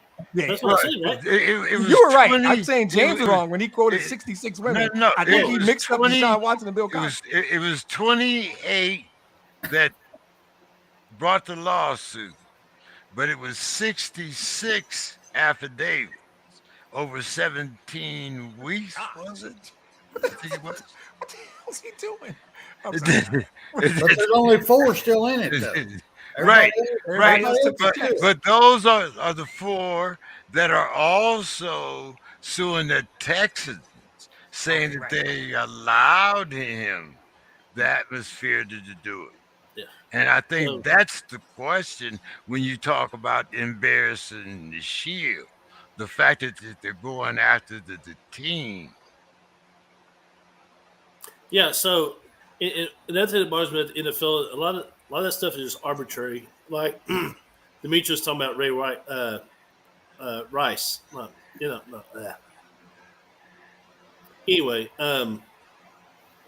suspended for 3 games, paid his dues. Him and his wife got back together, and everything's hunky dory. Well, then they released a video from 2 years ago, and like I said, he's not been seen since. And so it's just the whole.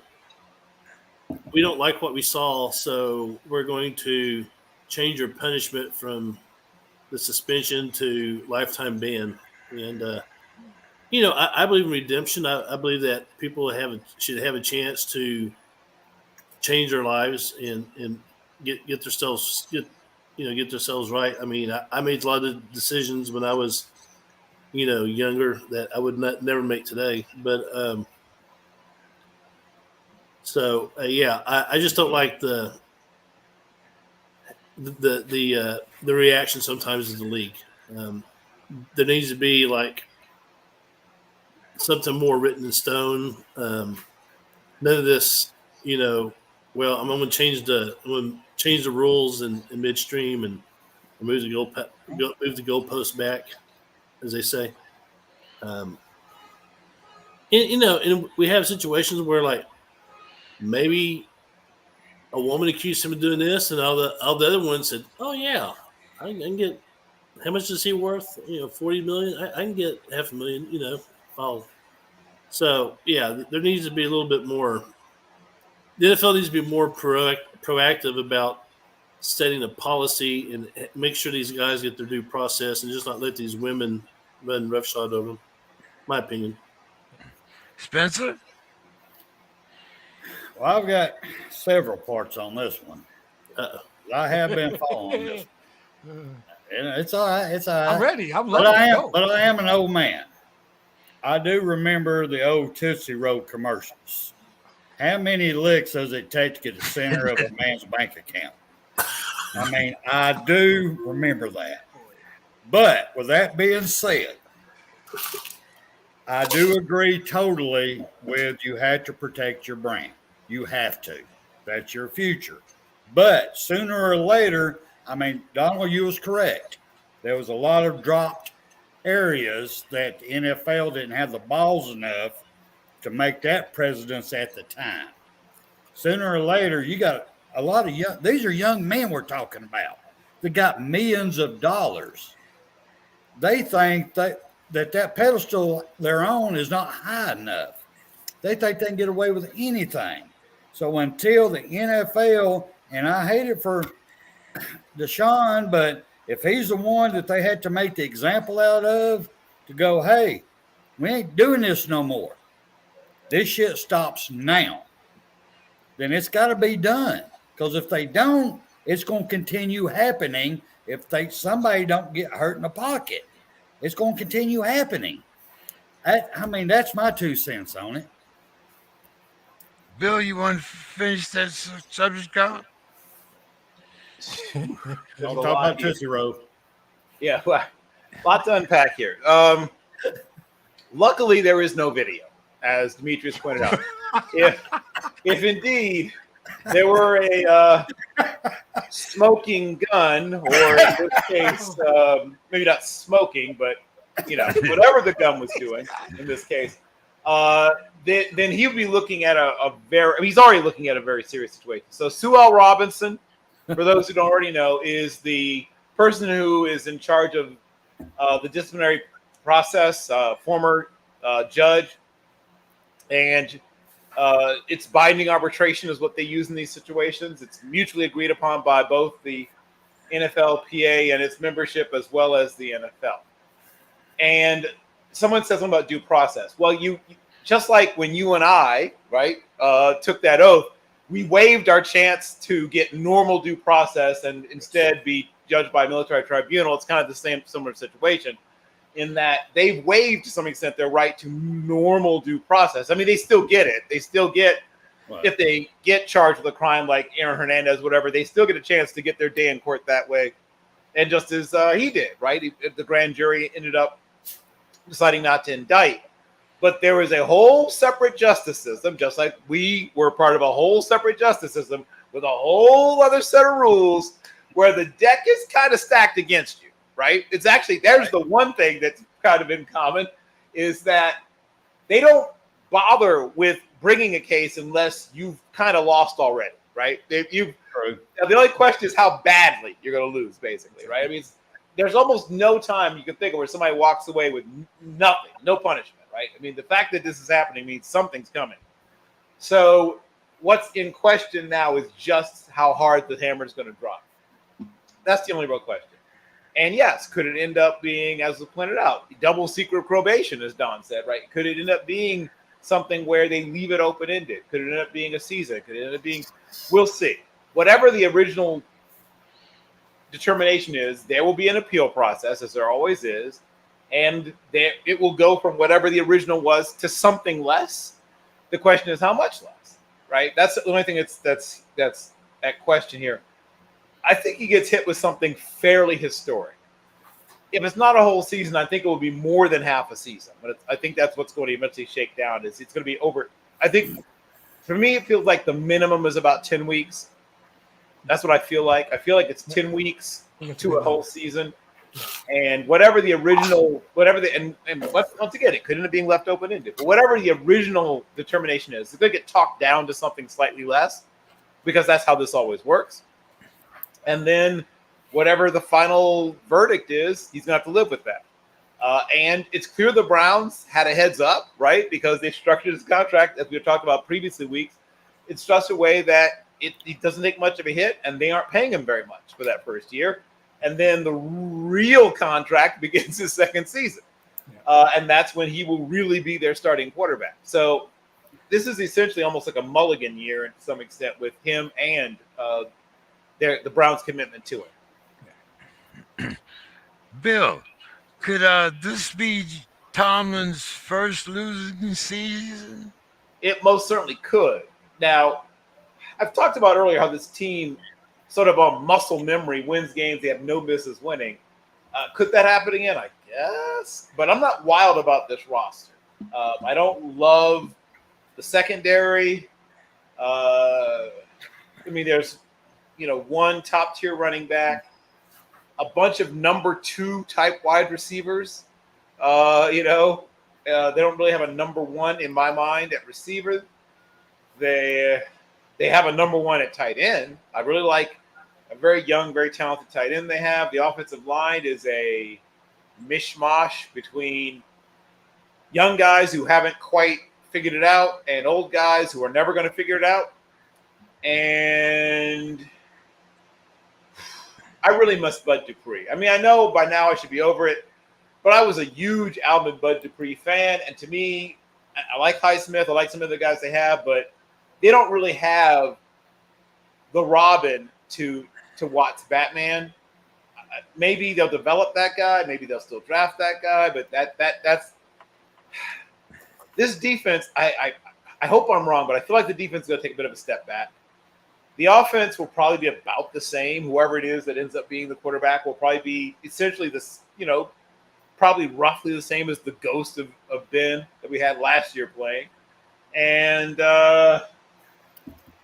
they found a way not to have a losing season last year, but you have to, once again, I'll go to my late father. He used to say, if you run in the rain long enough, you get wet, right? I mean, you can only dodge the raindrops for so long. If you run around in the rain long enough, you're going to get wet.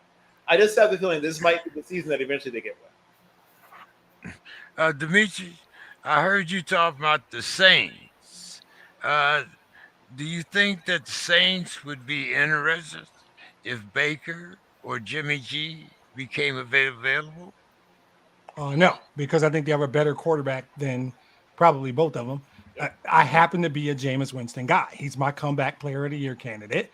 I still just don't get why people are down on the Saints. They get to play a Carolina team twice that doesn't really have a quarterback. Atlanta's taking a step back. At minimum, they're taking a step back. That's 4 games. I think the Saints could sneaky if the Buccaneers slip a little. Saints are going to be right there. I happen to think that Jameis Winston is in the right place. I think they added the wide receiver. Slipping my mind. Sorry. Right. Well, they drafted Jarvis, Olave, Jarvis and Landry. Thomas is back from Yeah. injury. Yeah. So they have depth. They still have well, maybe they won't have Alvin Kamara. We'll find out about Alvin Kamara later, I guess. But I like New Orleans. So my short answer to your question is no. They don't need either one of them. Those two guys want too much money. One guy stays hurt. One guy's probably the most immature professional football player in the world. And I don't think they need that. So I want either one of them. What do you think, Spencer? Well, first of all, Baker didn't impress me when he was in college, much less all his commercials were a football stadium was his home. There was nothing impressive about none of that at all. But I do have to agree. I see the Saints doing some good things this season. I really and truly do. And you already know I'm not a big NFL guy anymore, which means I do keep up, but I don't watch on Sundays. It's just a personal preference. But I do keep up, especially with all my Alabama guys playing different places. I do keep up. But I think the Saints are going to surprise a lot of people this year. They don't, I mean, granted, the management, I don't know if they swapped over to the grandkids or exactly what has happened to the Saints as far as the upper management goes. But something's going on because they ain't making the same decisions they used to make. So I think it's going to come back and bite them in the ass. But I think this coming season, they're going to be better than what people think. Okay. Good call. Okay. Uh, Bill, Mike Tomlin says that it's the Super Bowl 45 loss that has kept Hines Ward out of the Hall of Fame. What do you think about that? I think it's the huge wide receiver backlog. I mean, have you seen some of the guys who aren't in the Hall of Fame at the wide receiver position?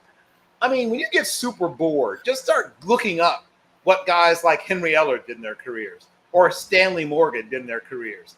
Look at some of these guys. Guys retired with 2 legs of the receiving triple crown who haven't sniffed the Hall of Fame. Billy Houghton, at the time that he retired, led in the history of the NFL in both receiving yards and receptions, and has never even been a Hall of Fame finalist, James. How is Hines Ward going to make the Hall of Fame? I mean, have you seen the guys who aren't in? I know people like to be prisoners of the moment and everything, but they have an enormous problem at the wide receiver position. They have an enormous problem at the wide receiver position. I could, without thinking hard, name 15 or more NFL Hall of Fame worthy wide receivers, many of whom have never even been finalists. 15. Without thinking hard. He's dead on. I could probably come up with more. He's dead on. Probably more like 25. Maybe if I thought hard. I mean, it's astonishing how many great wide receivers have never even been close to getting in the Hall of Fame, James. So, and I love Hines Ward. I've loved Hines Ward since his days at Georgia. I mean, I watched him in the Outback Bowl pass for 455 yards. I mean, what couldn't Hines Ward do? But Hall of Fame doesn't seem likely. Don, according to NFL.com, the AFC South is rated at the 3rd worst division in NFL based on its group of quarterbacks. Do you agree or disagree? Well, we go, team by team. Of course, we'll start off with Houston Texans. We know that their quarterback situation is unsettled. The Colts, there's a good chance that there's backup. Sid Mellinger will probably be starting eventually. Of course, Jacksonville and Tennessee, their quarterback situations are less than settled. Yeah, I mean, compare that to the AFC East. As far as quarterback or any other AFC team. I'm sorry, any other AFC division. AFC North isn't great. We don't know what's going to happen in Pittsburgh. Cleveland, you got Manziel. So, yeah, I mean, you can make the case that AFC South is in disarray because of the quarterback or lack of quarterback settlement. But, when it's all said and done, I think that teams in the West will probably be making the most noise. Of course, you got Buffalo, but yeah, the FC South can make a big. They can make a statement of being the worst team in the AFC, the worst division in the AFC. What do you think, Spence? Well, just putting it blunt, the AFC South combined record since 2010 is 176 and 242, which puts them at .421 winning percentage. So yes, they fucking suck.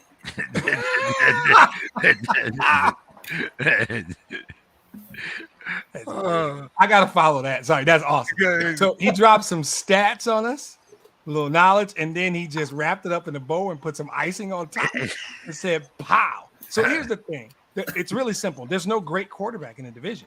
There's no future Hall of Famer in that division. They got two middle of the road guys in Tannehill and Ryan, right, like in the 12-15 area, and then they got two dudes in the bottom four. Quite frankly, right? So when those are the four, you aggregate that out. Even my division, Aaron Rodgers is in my division, so he pulls the score up. God forbid we talk AFC West. We got Carr, Mahomes, Russell, right? Stafford's out, and there's no great quarterback in this division. It's very easy because they've got two middle of the road guys and two bums. and if that's sort of the criteria, I could be more blunt like Spencer, but I think he covered it. So I'm going to leave it there. That's good enough for me. Well, now, Demetrius, interesting situation. What if Baker goes to back up Matt Stafford? You're killing me, bro. Okay. All right. So you actually want me to do this. So Don probably knows. Spencer, I don't know if you know. Matthew Stafford used to be the quarterback of my Detroit Lions. Mm-hmm. Correct. He is still one of my favorite quarterbacks. He's still one of my favorite people. He's a good dude, and I'm glad he got a ring. So that's all the backstory on me and number 9. So, but here's the thing. In Baker Mayfield, I believe you have the most immature player in the league. He's not mature enough to handle this. Baker Mayfield believes he's a starter. Baker Mayfield believes he's top 15. And if not for a injured, non-throwing shoulder, he thinks the Browns have made a mistake. Baker's mind is telling him he's getting screwed in all this. So you're asking that guy to accept a backup role.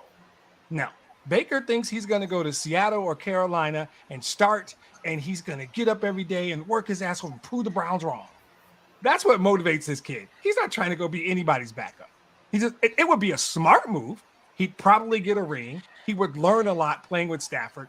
He'd be in a system that would teach him things he never learned. It would be a smart. He ain't mature enough to handle that. He's just because the reality is what he thinks is that somehow he got screwed. The reality is the organization saw an opportunity to get better on the field. Forget the side stuff. Deshaun Watson's better than you. If you can't accept that, you might not be that smart. You might not be, or maybe it's arrogance. I don't know. He can't even deal with that because something in him should just say, the organization got better at my position. It's unfortunate, but I'm going to go somewhere else. and I'm going to be good. I'm going to do whatever they need me to. Now, the only way he's right is the only reason he's kind of right is he would start in Seattle or Carolina. So I don't know that his ego will ever say to him, I'm going to go back up Stafford in LA when I could start in Carolina or Seattle. That's what he thinks. I'm not particularly a fan, but I think that's what he thinks. He might can start, but he can't get a ring. I don't think he cares about that. I think it's about Baker. I think it's a personal thing. He wants to prove the Browns wrong. He is completely motivated by you made a mistake. I gutted it out with a bad non-throwing shoulder for you, and I left everything on the field, and you guys discarded me. Yeah, because we got a guy a lot better. That's what my friend Spencer would call business. That's business. Sorry, it's not personal. Business. Just business. He's too mature. He's too immature. He can't handle that. Don, who's going to be the starting quarterback for the Browns? Oh boy, that's a good question. They keep saying Baker is on his way out, but who knows? I mean, I think he was on his way out last year, wasn't he? There was talk of it. So, but you know what? Despite Baker and whatever is going on with him, the Browns have steadily improved. When I first started this show a few years ago, we used to brag about or talk about, or I guess, for lack of a better word, talk shit on the Browns. And James always called them the clowns, and still calls them clowns. Yeah, the clowns, two games, Ratbirds, and the Bungles. There you go. But with Baker Mayfield, they've actually improved, and so I will share a joke with you. I heard that they said Baker Mayfield might get traded to the Ukraine. And I said, what does that mean? He said, well, that's their best. They said he could overthrow Putin. on a 15-yard out route, I agree. He would overthrow him. Yeah, but I thought that's something. But so I have no idea who their. I'd have to go back and research who their backups are, but Jacoby Brissett. Jacoby Brissett's the answer. Yeah, it's Jacoby Brissett. Yeah. But is he the answer? I mean, he's the answer to that question. But is he the answer for? Oh no, he's just the answer to the question. Sorry, I phrased that horribly. So it wouldn't surprise me to see some moves being made in the offseason. Baker is not a great quarterback, but I think he is. I think he has value that you could get some players for him, and maybe that's the way to go. Put him on the trade block. Spencer, there's been a lot of shit talking about Jimmy G. You're gonna let me talk about Baker? Huh? All right, see how you gonna be. Oh, get your Baker comments in. He doesn't mind. You can make your Baker comments and then go on to please, the Jimmy please G let me get in here on Baker. Please let me. Please. Okay, go ahead. All right, let me get on Baker here.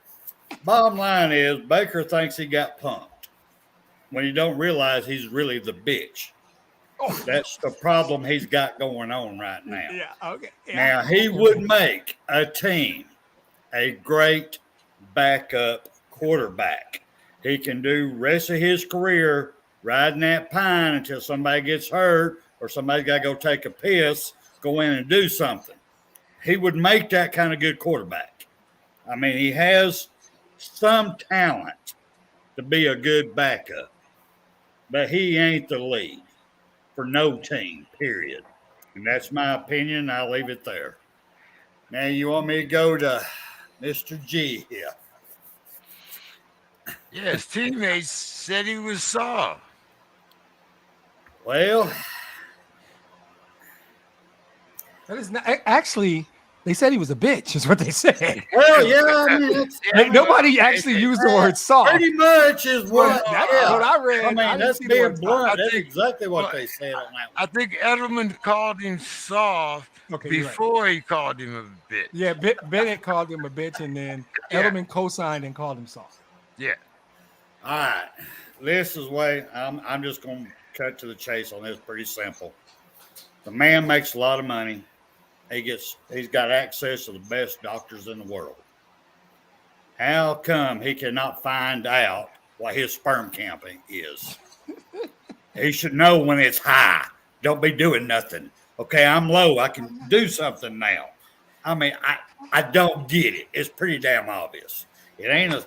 I promise you, it ain't a soft thing. Y'all go ahead. Well, he dates a porn star. Come on, Putting in Spence. that work, man. You putting in Yeah. that I'm work. just saying. Now, I'm just the thing saying. is, he gets the real story is he can't stay healthy, and I won't do the whole best ability is availability thing, right? Um, But when you're talking about paying somebody this much, it's not just about the money.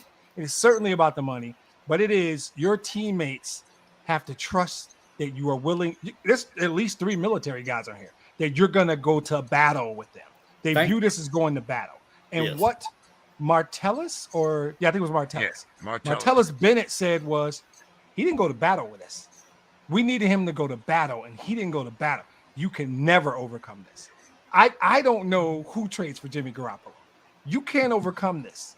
When the other dudes in the league, and then Edelman co-signed this, so it wasn't just some grudge that Bennett had. Edelman was like, yeah. Correct. So players in that locker rooms, if somebody trades for him, he walks in, he's getting nothing but side eye. He's getting nothing but from everybody because he proved he didn't want to go to battle with his guys. You're the quarterback. You can't, and so much so they think you're so soft that they went on podcasts and called you out. Right. Didn't even flinch. Just told the world you were a bitch. That's literally what they said. How do you overcome that? What team is going to bring that dude in their locker room when that's what other players think about him?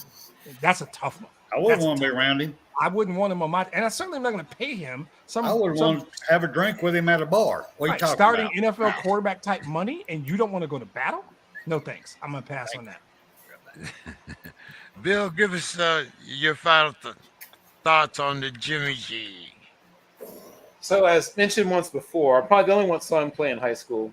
They made it to the playoffs.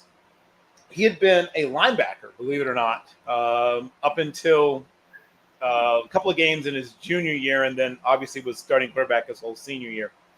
But he was not a guy that was considered a big-time recruit. Ends up at Eastern Illinois, of course, the quarterback factory that Eastern Illinois is. Mike Shanahan, obviously, is an Eastern Illinois guy. Tony Romo, of course, Sean Payton. My friend Alvin McKinney used to block for Sean Payton when he was the quarterback there. And, of course, obviously, Garoppolo found his way also to Eastern Illinois, the Panthers of Eastern Illinois University. So I got a chance to see him play in person, high school and college. There's a lot to like about him. Obviously, he's easy on the eyes, has been pointed out on many occasions. But he needs a lot of talent around him, right? He's one of those guys you win with, not because. And you can afford that for a while. But in the salary cap world, you want a quarterback that you win because of who's on his rookie deal. Because then you can build and keep for a while the other surrounding talent. And when you pay top money to a quarterback that you win with, but not because of, and he can't stay healthy, not an awesome combination. So somebody's going to bring him in, but he's no longer seen as a top tier starter, and he's sort of seen as a second tier starter, which is probably about fair. And second tier starter money in the NFL is still good money, in case you were wondering. You could probably survive on that. I've done a little checking. So yeah, he'll find a room at the end at some point. It'll take somebody getting hurt or something like that, but there'll be a place for him somewhere. And my final thought goes to some of the things that have happened in our world recently. And obviously, we've got the unmooring of the college football that most of us grew up with. Obviously, we're going to see more of it. Like this, it's not done. The plate tectonics are still shifting. There's going to be another shoe dropping. Some other conferences are going to either consolidate or move. And, of course, everybody's paying attention to the FBS, the big-time programs. But there's a lot going on at the FCS program level. Incarnate Word is on the move, has been on the move. I mean, a bunch of FCS programs are moving up.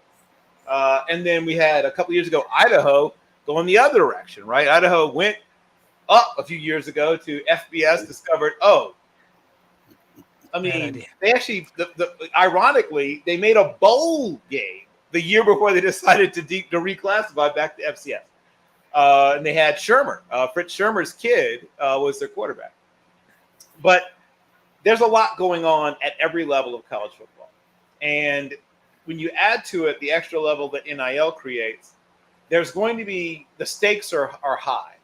The MEAC, where I played, or would have played if I had actually seen the field, but wrestled, is fighting for its very life, right? And this isn't obviously the place to go off on a soapbox about HBCU wrestling, but the good news is that they're attempting to bring back wrestling at Bowie State, which once was a wrestling powerhouse at one point in the 50s and early 60s, but the Division II level. But there's a lot that's happened and still happening at every level of football. And I would like to see, because there's no commissioner, right? There's nobody who says, or czar or whatever, pick a term, that says this is what's good for the game. No one speaks for it's like in the Lorax, no one speaks for the trees, right? No one speaks for the game itself. The NCAA is concerned with licensing agreements, TV deals, and bylaws. The NCAA doesn't really care about quality of the game, who's going to play, how they're going to play. They concern themselves, ironically enough, with the minutia. They can tell you a lot about the leaves and the lichens on the trees. They do nothing about the forest, and don't even deal with the forest. The forest is taking care of itself, and the forest decided to pick up and move. In fact, right? The forest is saying, "Oh, flyover country, you're screwed, but we're going to take care of this here and this there. You guys in the middle work it out." I'll be sad and sorry to see the death of traditional college football to some extent, but I'm thrilled about what this will mean for some opportunities to change and innovate. So I'm torn, as I always say about these things. I'm glad that young men are now getting a chance to build their futures while they're still in college and, frankly, learn an entrepreneurial mindset, right? Because if you're a business owner, what are you looking for? You're looking to drive down costs, maximize profit, right? And look for the best opportunity, if it means relocation. Maybe my business should be better off in another location. Well, now these young men are learning that, right? Well, maybe because the coaches have always had that mindset. The coaches, I remember people losing their minds when Jackie Sherrill, just a couple years off of winning a national championship, packed up and left. We're like, oh, what's happening? Money, baby, money's happening. And now it's extremely common. Guys just come and go like ships in the night. But college football will survive, right? It'll survive this. It survived worse. It survived segregation. It survived, every kind of steroid scandal. And scandals you haven't heard of because they did such a good job of hushing them up, right? Who knows about some of the scandals you don't know about? It'll survive this too. It'll survive this too. We'll have college football. College football will be televised, bigger and badder and better than ever before. You'll get to see all kinds of crazy, regional semifinals. I don't know how they're going to do all this. They're going to figure it out, though, and it'll mean more money. I'll tell you that much. Whatever they figure out, it'll mean more money. Count on that. Once again, cash rules what? Everything around me. Cream, get the money. Dollar bills. No. Mr. Hayes, final thought. Final thoughts. Well, I got a few things. I'll keep it short. I've been asked to, this is going to blow your mind. I've been asked to get back into coaching. Oh. Yes. Yes. Yes. Come out, Lincoln Riley. He's coming for you. So let me explain the coaching I've been asked to do. So before you start clapping. So last week I wasn't on the show because I was asked by my administrator at school to chaperone the cheer squad to their cheer camp at UT up in Austin. I smell a Disney film. Well, because we have a boy on the squad, and the school policy is if you have a male on the squad, you go overnight, you have to have a male chaperone.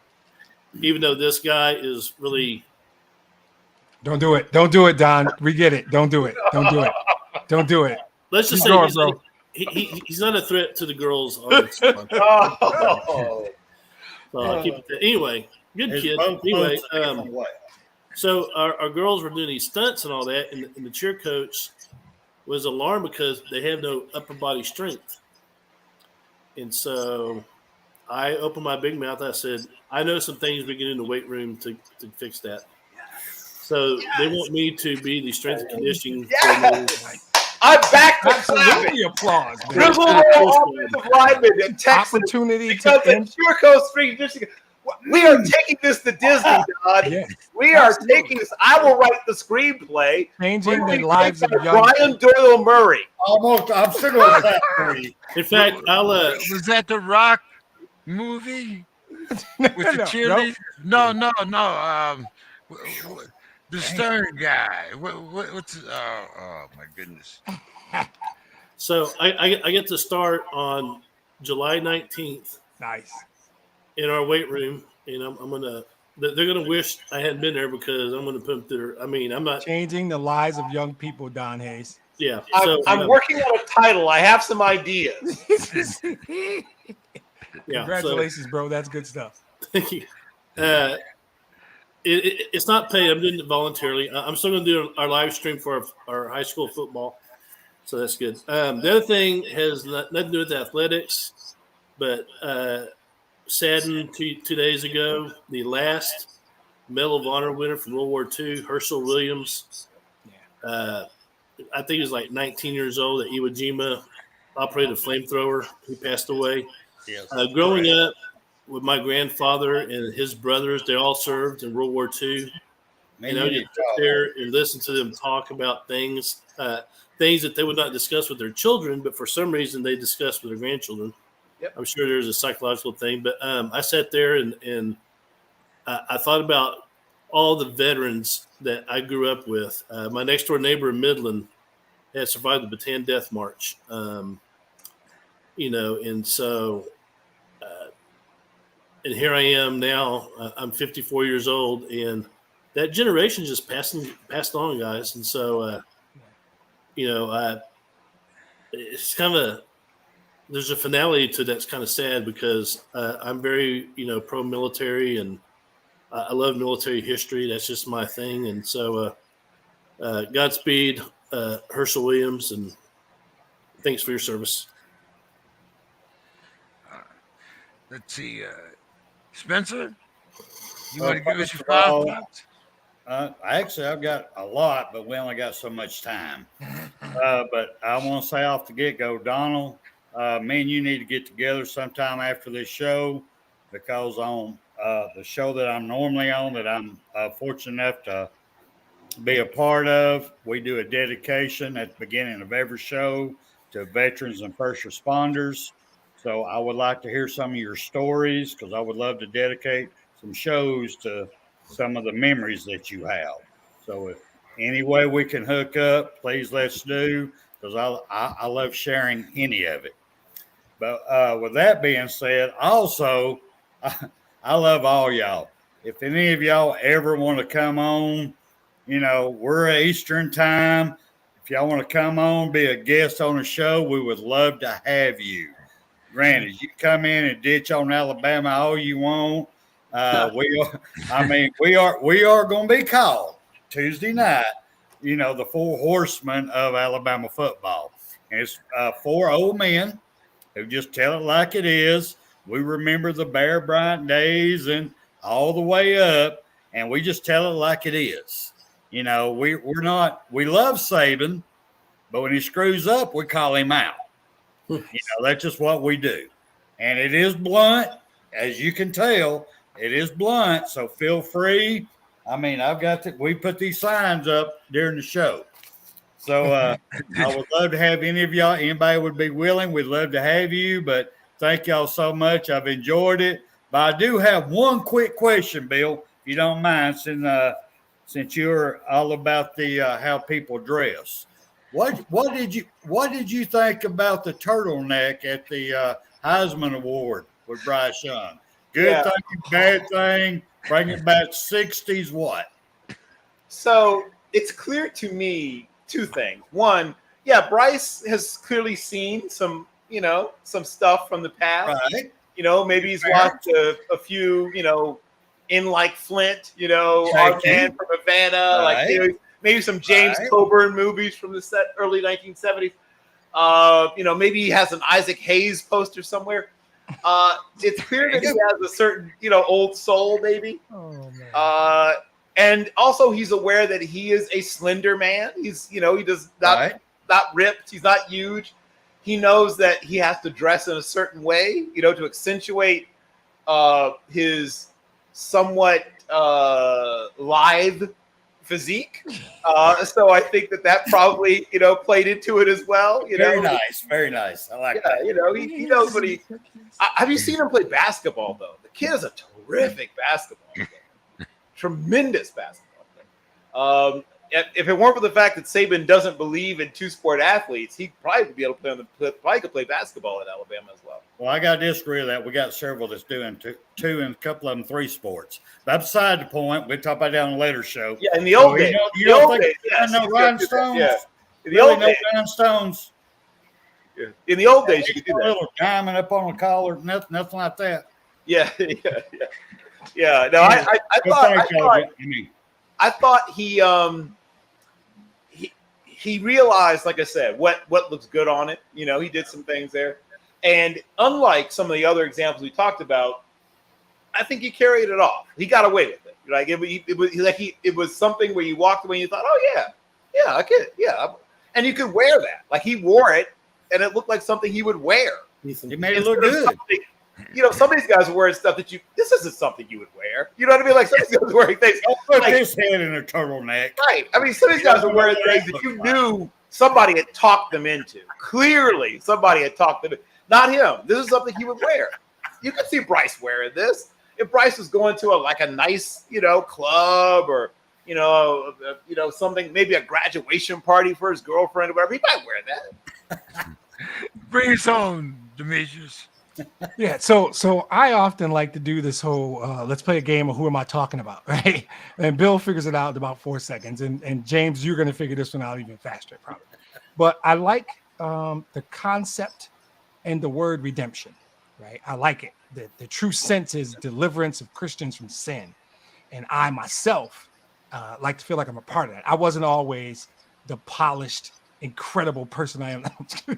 I'm not always the man I am now.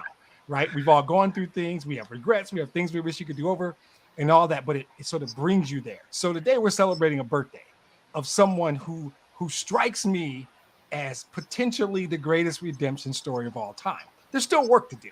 In his prime, I did not like this guy. I did not think he was a good person. While I understood all the challenges that life threw at him, all the disadvantages, and I got it. He had a rough start, and he came out of that. And he had people who helped him. People were there for him and they died, and people took advantage of him. And it was hard. His journey was hard. I always understood that, but I just couldn't be a fan in his prime. And I've watched, I'm going to say 15 or so years now, this transition that he has made, right? And as I say here today, I say I'm a fan. And it could have been he stopped allowing people to compare him to the guy over my shoulder. Correct. Because there's only one GOAT. Only one. I will fight somebody about the GOAT. Behind you. I hate it. It's the dude over my shoulder, right? Yeah. And people used to compare them and say that, and I thought, okay, now I'm just getting pissed off, right? Yep. And I'm a huge boxing guy. Maybe not on the level of Mr. King, but I love that sport. Yep. And so I didn't like him in his prime. I did not. I rooted openly against him while everybody around me loved him. Then I can tell you guys when the turning point was. This is very, very superficial and shouldn't matter. But I saw him sing Phil Collins in the air tonight in the movie The Hangover. Yes. And I said, this dude might have a future. and then I watched this one-man monologue like show he did, and you can find it on HBO Max. Yes, you can. And there was a powerful truth that he laid out and he talked about. And then I said, I can embrace that dude. The guy who used to knock people out and spent time in jail. I could never get down with that guy. The dude that did this very, very honest one-man show I said I could be, and now I've seen him do other stuff. And whether it's with his kids, he owes God such a debt of gratitude for this wife that he currently has because she probably has saved his life. I see a different man, and 56 years old today is Mike Tyson, right? Yep. And I can honestly say now I'm kind of a Mike Tyson fan, and it's hard because there was a time where I'm gonna tell you guys I cleaned up illegally betting on a boxing match, the Holyfield fight. I was literally the only guy in the room who picked Holyfield. I took money off everybody at my house. I used to get the fight, old school. You put a bowl on the table, come over my house and watch the pay-per-view, throw a couple of dollars in, bring some everybody froze up. Exactly. Everybody throws money in because I paid for it, right? And we there was back yet? nine guys, my brother and 8 other dudes who came to watch that fight. I took money from all 8 of them because I said, and James will probably tell you this better than me, sometimes there is a dude that's not the guy you should fight. Not about toughness. It's about fit. It's about styles. Styles make fights. Evander Holyfield might have been the best, one of the best counter punchers in the history of boxing. Yep. And he was not scared of Mike Tyson. He pushed him around. He muscled Mike Tyson in that fight. And I said, guys, an hour before the fight, Evander Holyfield was in his dressing room singing Christian songs. Had Philippians 4:13 on his robe, and he was singing gospel songs, smiling, laughing. I said, he about to kick Mike Tyson's ass. I'll take it, everybody's money, anybody. And money changed hands that night. Yep. I wasn't a fan. I thought that but it wasn't all his fault. But now, Michael Gerard Tyson, I like the guy now. I like 56-year-old Mike Tyson actually quite a bit. And so the word redemption, when I was thinking about the topic, I saw the other day his birthday was coming up. I was like, oh, it's Thursday night. Here's my final thought. And then I thought, wait, how do I want to approach this? I don't want to just celebrate him. I don't want to talk about his record. I don't want to talk about wins, losses, none of that.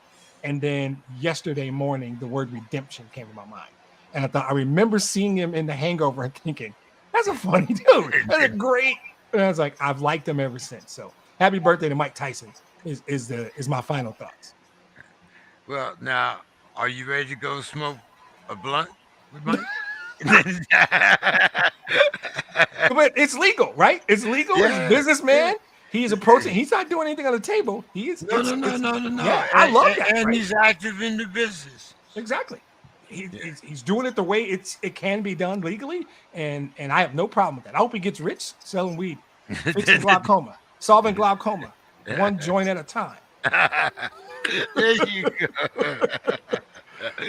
I might have to use it. Yeah. Last quick recap. Here's what we got tonight. We jumped right out the box with Wu-Tang Clan ain't nothing to fuck with. We jumped right out the box with Wu-Tang.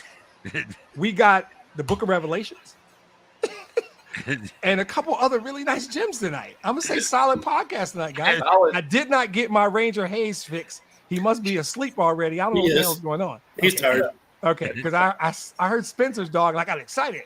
And I was like, damn, that was not my Ranger Hayes fix. But that's okay. When we launch the Ranger Hayes podcast, I'm getting it all the time. He's gonna be right there in the chair next to Don. Just for Bill's benefit, because I know he likes middle names. You know, he'll say, Thomas Patrick Edward. Yeah. So, my middle name is Spencer. Oh, that's awesome. What? So we had Spencer on there, and I'm Donald Spencer Hayes. So that is awesome. There's some trivia for you. A PI with a black sidekick. That's what that's. Awesome. It was a great show, by the way. Have a great night, everyone. Hey guys, great good night. job. Thanks, See you guys. next week. All right.